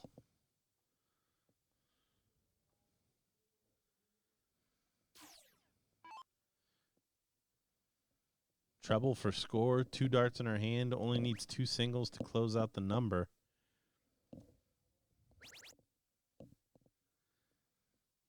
Look at this. Kara going to put it out.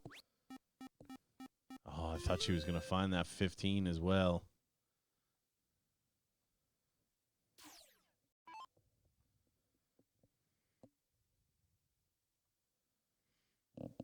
Shake the head. Needs to find that treble again. Does it. Will she go upstairs? She will and does get the close. So a 6-point lead going into the bullseyes. Kara going to need 4 bulls and a 15. So does have a finish. And there's a good start.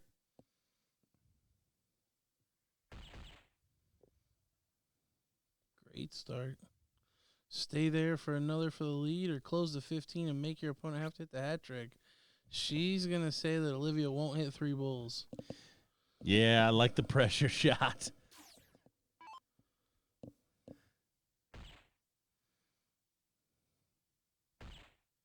One more. And there it is, Olivia Simzek, your champion in the Women's Open, defeating Kara Good. Kara asked the question, and Olivia answered. Yeah, so 16-year-old takes the ladies' Top Gun singles title here in Chicago, Illinois. Great darts by her. Yeah, coming down the stretch, I think she made that a little tougher on herself than she probably needed to, but darts came good when she needed them. So we will watch the trophy presentation and then have our men's singles final. We've got Gabe, Stefan, and Desan Alberts. Don't go anywhere. We'll be right back with that match.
We are back. We've got our men's singles final here in the Top Gun Cricket in Chicago, Illinois. We've got Desan Alberts taking on Gabe Steffen.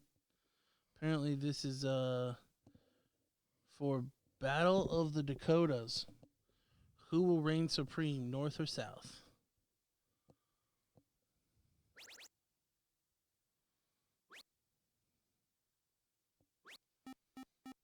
So both these players playing through a extremely tough field today to reach this final. The culmination of a day's work. Had some great matches.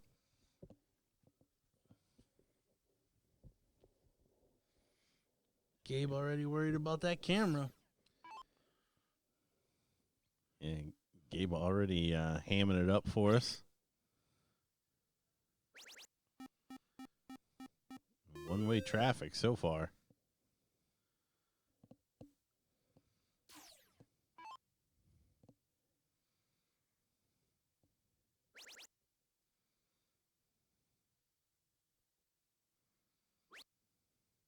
Better from Gabe.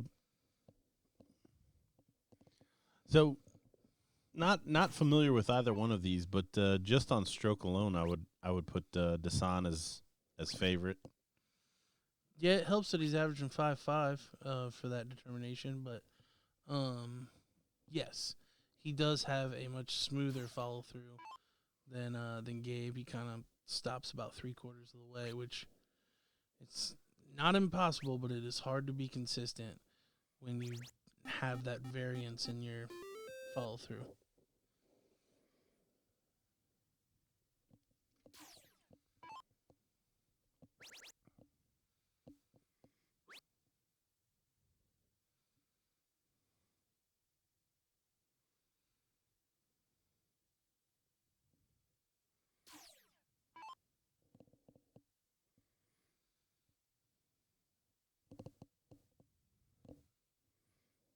Ray Morgan in the chat rooting for the South.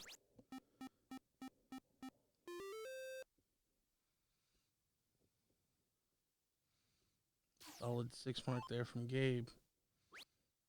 But maybe too little too late. Although Desan going to play the score game. Not working his way towards the finish line.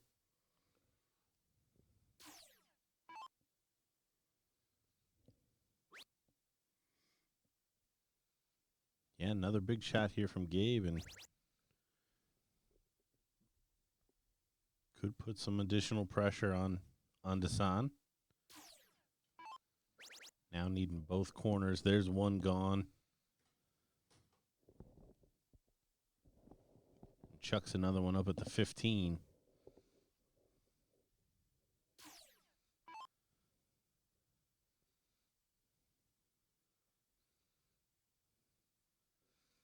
Players share a laugh. 45 will get the tie. He's looking up. And drills it. Big shot there from Gabe. And then he stares into the camera.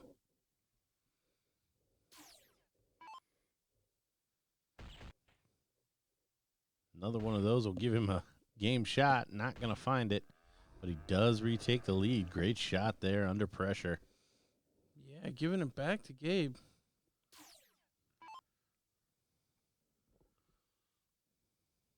So Gabe now, straightforward game shot, takes the lead, 3 bulls. He's going to stay on that 15, try to widen that lead. 35 points for Desan now. So 2 bulls will take the lead, and he'll get a look at the 15s for the win. To re-Hucklebuck. You see Gabe back there pointing at it. I think he knows this is going away. Does Desan know? Oh, just barely. Oh, I think he's saying he's got a double. Oh, yeah. No, it scored a 13. He was just correcting it. But didn't break his rhythm. Went ahead and took his shot at the 15.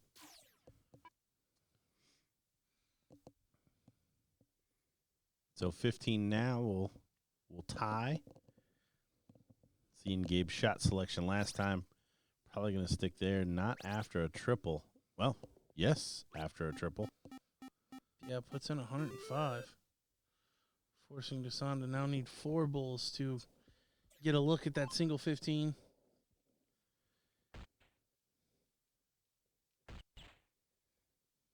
Look at this from Dasan, under pressure again. Oh, did it again. This time a 3. He's going to get all 4.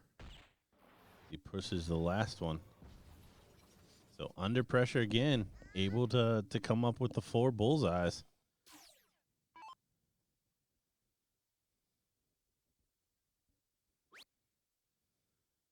Can Gabe put in another 7 mark on those 15s? No, only 4. So 3 mark finish now for Dasan. 2 bulls and a single 15. Certainly earned this. Yeah, I mean, a leg that he had pretty well wrapped up, and then all of a sudden it got away from him, but he does manage to steal it back. So 1-0 lead for Dasan. Yeah, not wavering at all.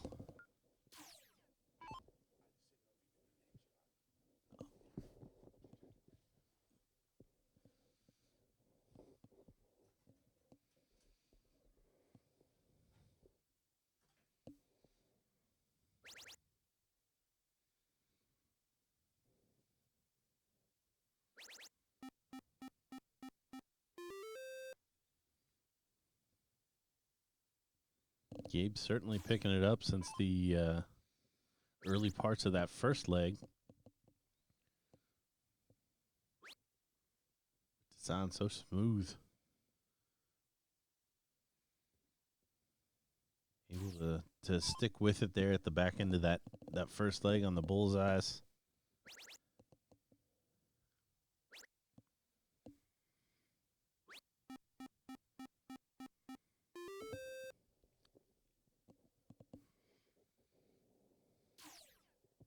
Gabe playing it up to that camera. Yeah, anytime he hits a 2 triple turn, he makes eye contact to the camera. Dasan putting in a 7 mark, reeling it back.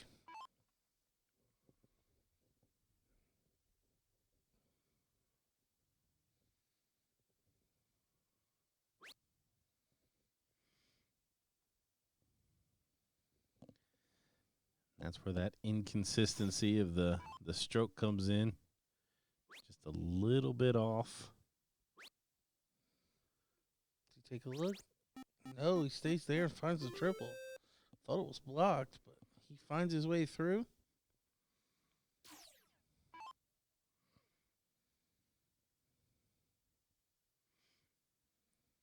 Yeah, it seems like Gabe's initiating a lot of the conversation too.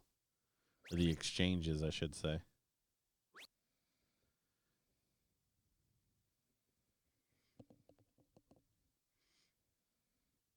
$60 points and closes the 18. So Dasan to work on the bottom of the board. And does just that. Big 9 mark. 102, or sorry, closed in 51.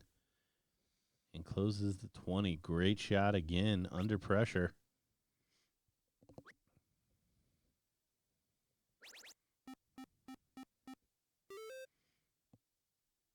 Dasan well over that half a mark that we've been talking about today to overtake the lead in a leg of cricket. You're going second.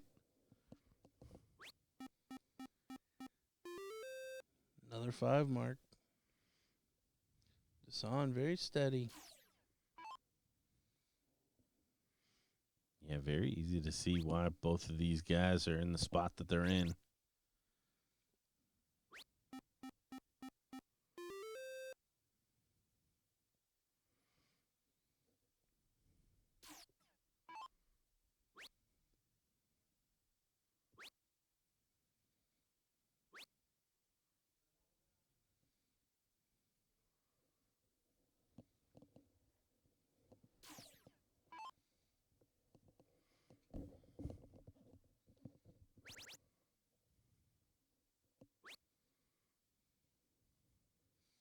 Looking at the 17. Always going to think about it.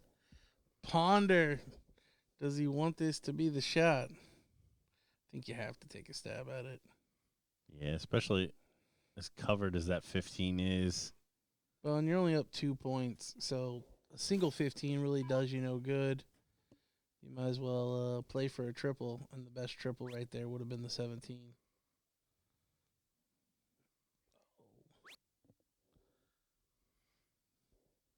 Oh, and a let-off, especially by Dasan standards thus far. Can Gabe punish?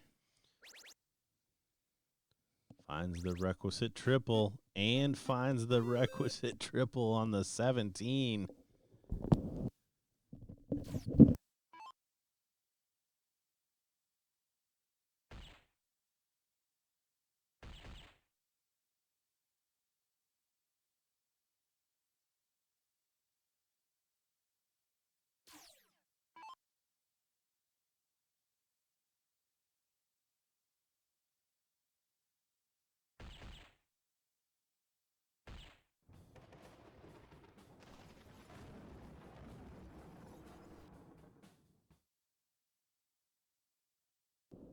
Gabe finishing leg number 2.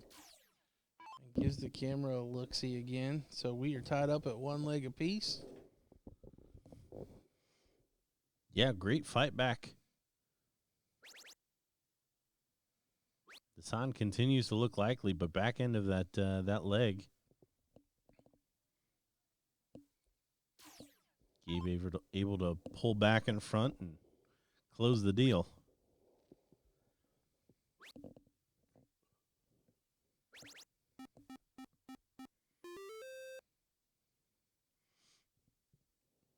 And another thing we keep talking about is that kiss of death, losing 2 legs, going down 0-2 in this kind of format means that your opponent is definitely going to start in that 4th leg, or you lose 3-0, which is kind of a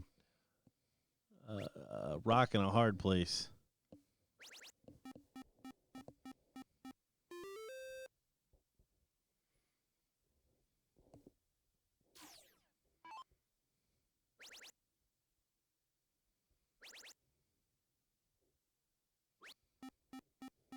Dasan taking a stab at that 19.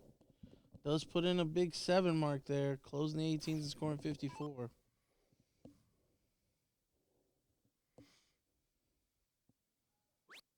Good exchanges from both these players. Nice rhythm to this match.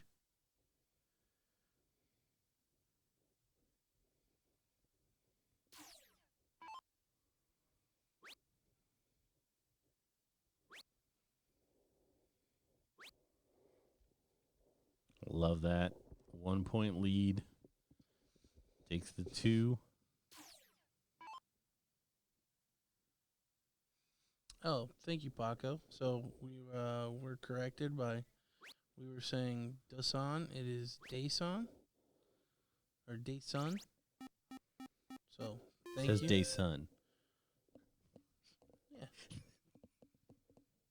Dason instead of Dasan. So yeah, thank you. Yes, greatly appreciated. Anytime in the chat, if you guys can straighten us out on that stuff, Yep. we appreciate it. We are fully equipped this weekend with the names of everybody, I think. But the pronunciation will still escape us. Paco de la Paz, I think is how you. I think it's De La Paz. Oh, Yes. you knew that. Okay. Yes. Okay.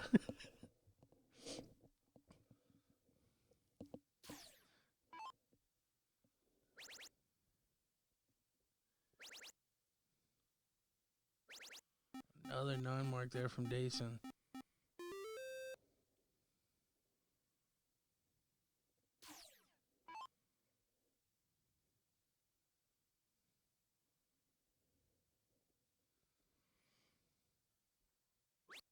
So Gabe in a big hole here. Needs to start finding those triples early and often.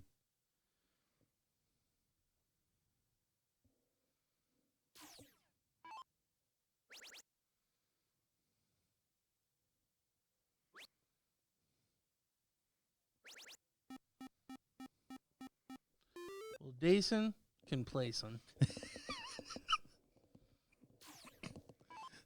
Oh, yep. Yep. Averaging a 5.29 in this one. Going first, making it tough on Gabe. Yeah, Gabe responding, though, this time. 119 on the 17s. Really like Dason's shot on the last one, making sure that he had that 16 to come back to. That third, he wanted it. You see him look away. He was mad that he missed it. Yeah, no. We're getting down to it here in this men's open singles. Yeah, Gabe trying to battle back, putting in a pile of 15s. But too little, too late here. Dason electing to go for the 16s to start. Forces himself to need a triple 15. Kind of letting Gabe hang around here. The back part of the legs is where Gabe seems to start getting better in each of the first two. Maybe not on this occasion, as he does find a triple with his third. Yeah, almost all of his comebacks or kind of securing the win shots seem to have been centered around that 15. And Dason allowing him to kind of live on it. So 36-point lead. So no finish for Gabe. But he's going to put Dason on the finish. Force him to have to hit 3 bulls. If not, you need 5 behind.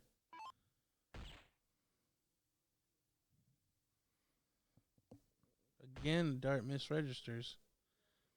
So Dason will have to correct it again. Waiting for Gabe to acknowledge that it hit. Yeah.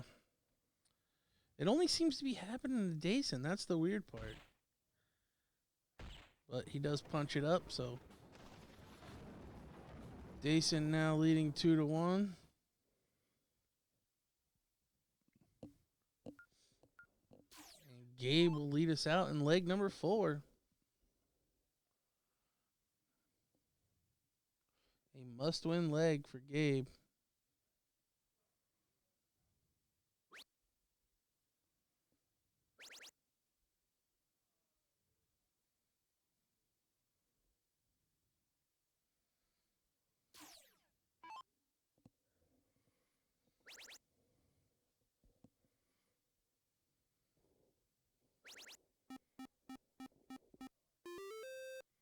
Dason with a nice 6-mark follow.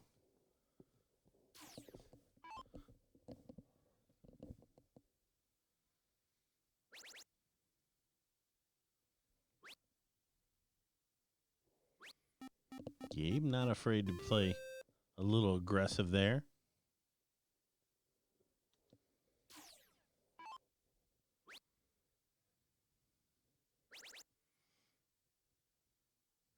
Yeah, following that last one, I texted tournament staff to take a look. We'll clean the board of any stuck segments or tips.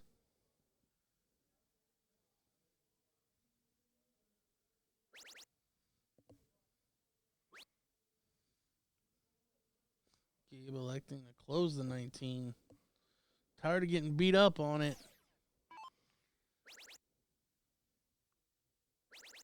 Dason doesn't care which triple he needs to hit.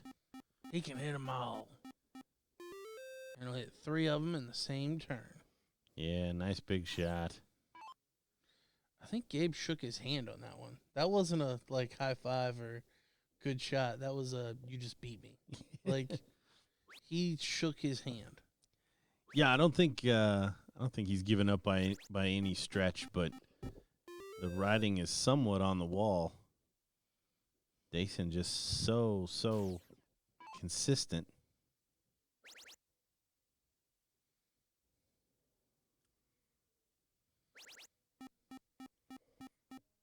And ruthless. I would definitely call him ruthless.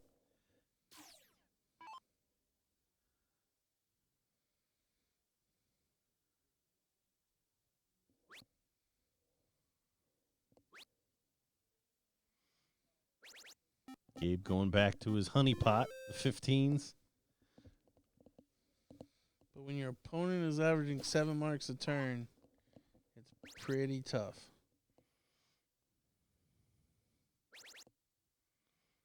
It's not getting worse.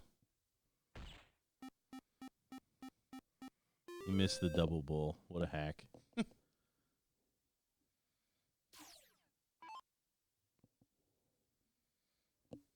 Gabe now really completely out of his control. Jason's going to come back needing 2 bulls for the win to be crowned the champ. Nice aggressive play still there from Gabe, though, trying to close out. That way, if he does miss these bulls, he's going to get a whack, but Dason is not in the mood. Nonchalant, smooth, just crushing the board the entire time, wire to wire. Well done. Someone remembered we had a soundboard too. Any last words on that one, Dad? No, it felt pretty one way, honestly, and then Gabe made it very interesting towards the end of the legs there, but Dason definitely the form player for that one. I mean, 6.71 rounding out the last leg. That's world class by any standard. So yeah, congrats to Dason and commiserations to Gabe, but still a runner-up finish here at the World Finals in the Top Gun Cricket Singles is very respectable. So that does round out our coverage for today. The mixed trips has gotten underway. We are going to be back up and running tomorrow at pretty close to 10 a.m. We should get started pretty right on time, hopefully. But yeah, any last words? No, just greatly appreciate everybody hanging out with us tonight on the stream. Looking forward to a couple more full days of coverage here at the beautiful Hyatt Regency in Chicago, Illinois. We see the presentation here for Dason as he's collecting that big old winner's check. But no, please come back and join us just before we sign off here. Click that notification button. Make sure you're going to get notified in the morning when we do go live again. Check out Spider360.com and BullShooter.com for all of the latest and greatest in the BullShooter world.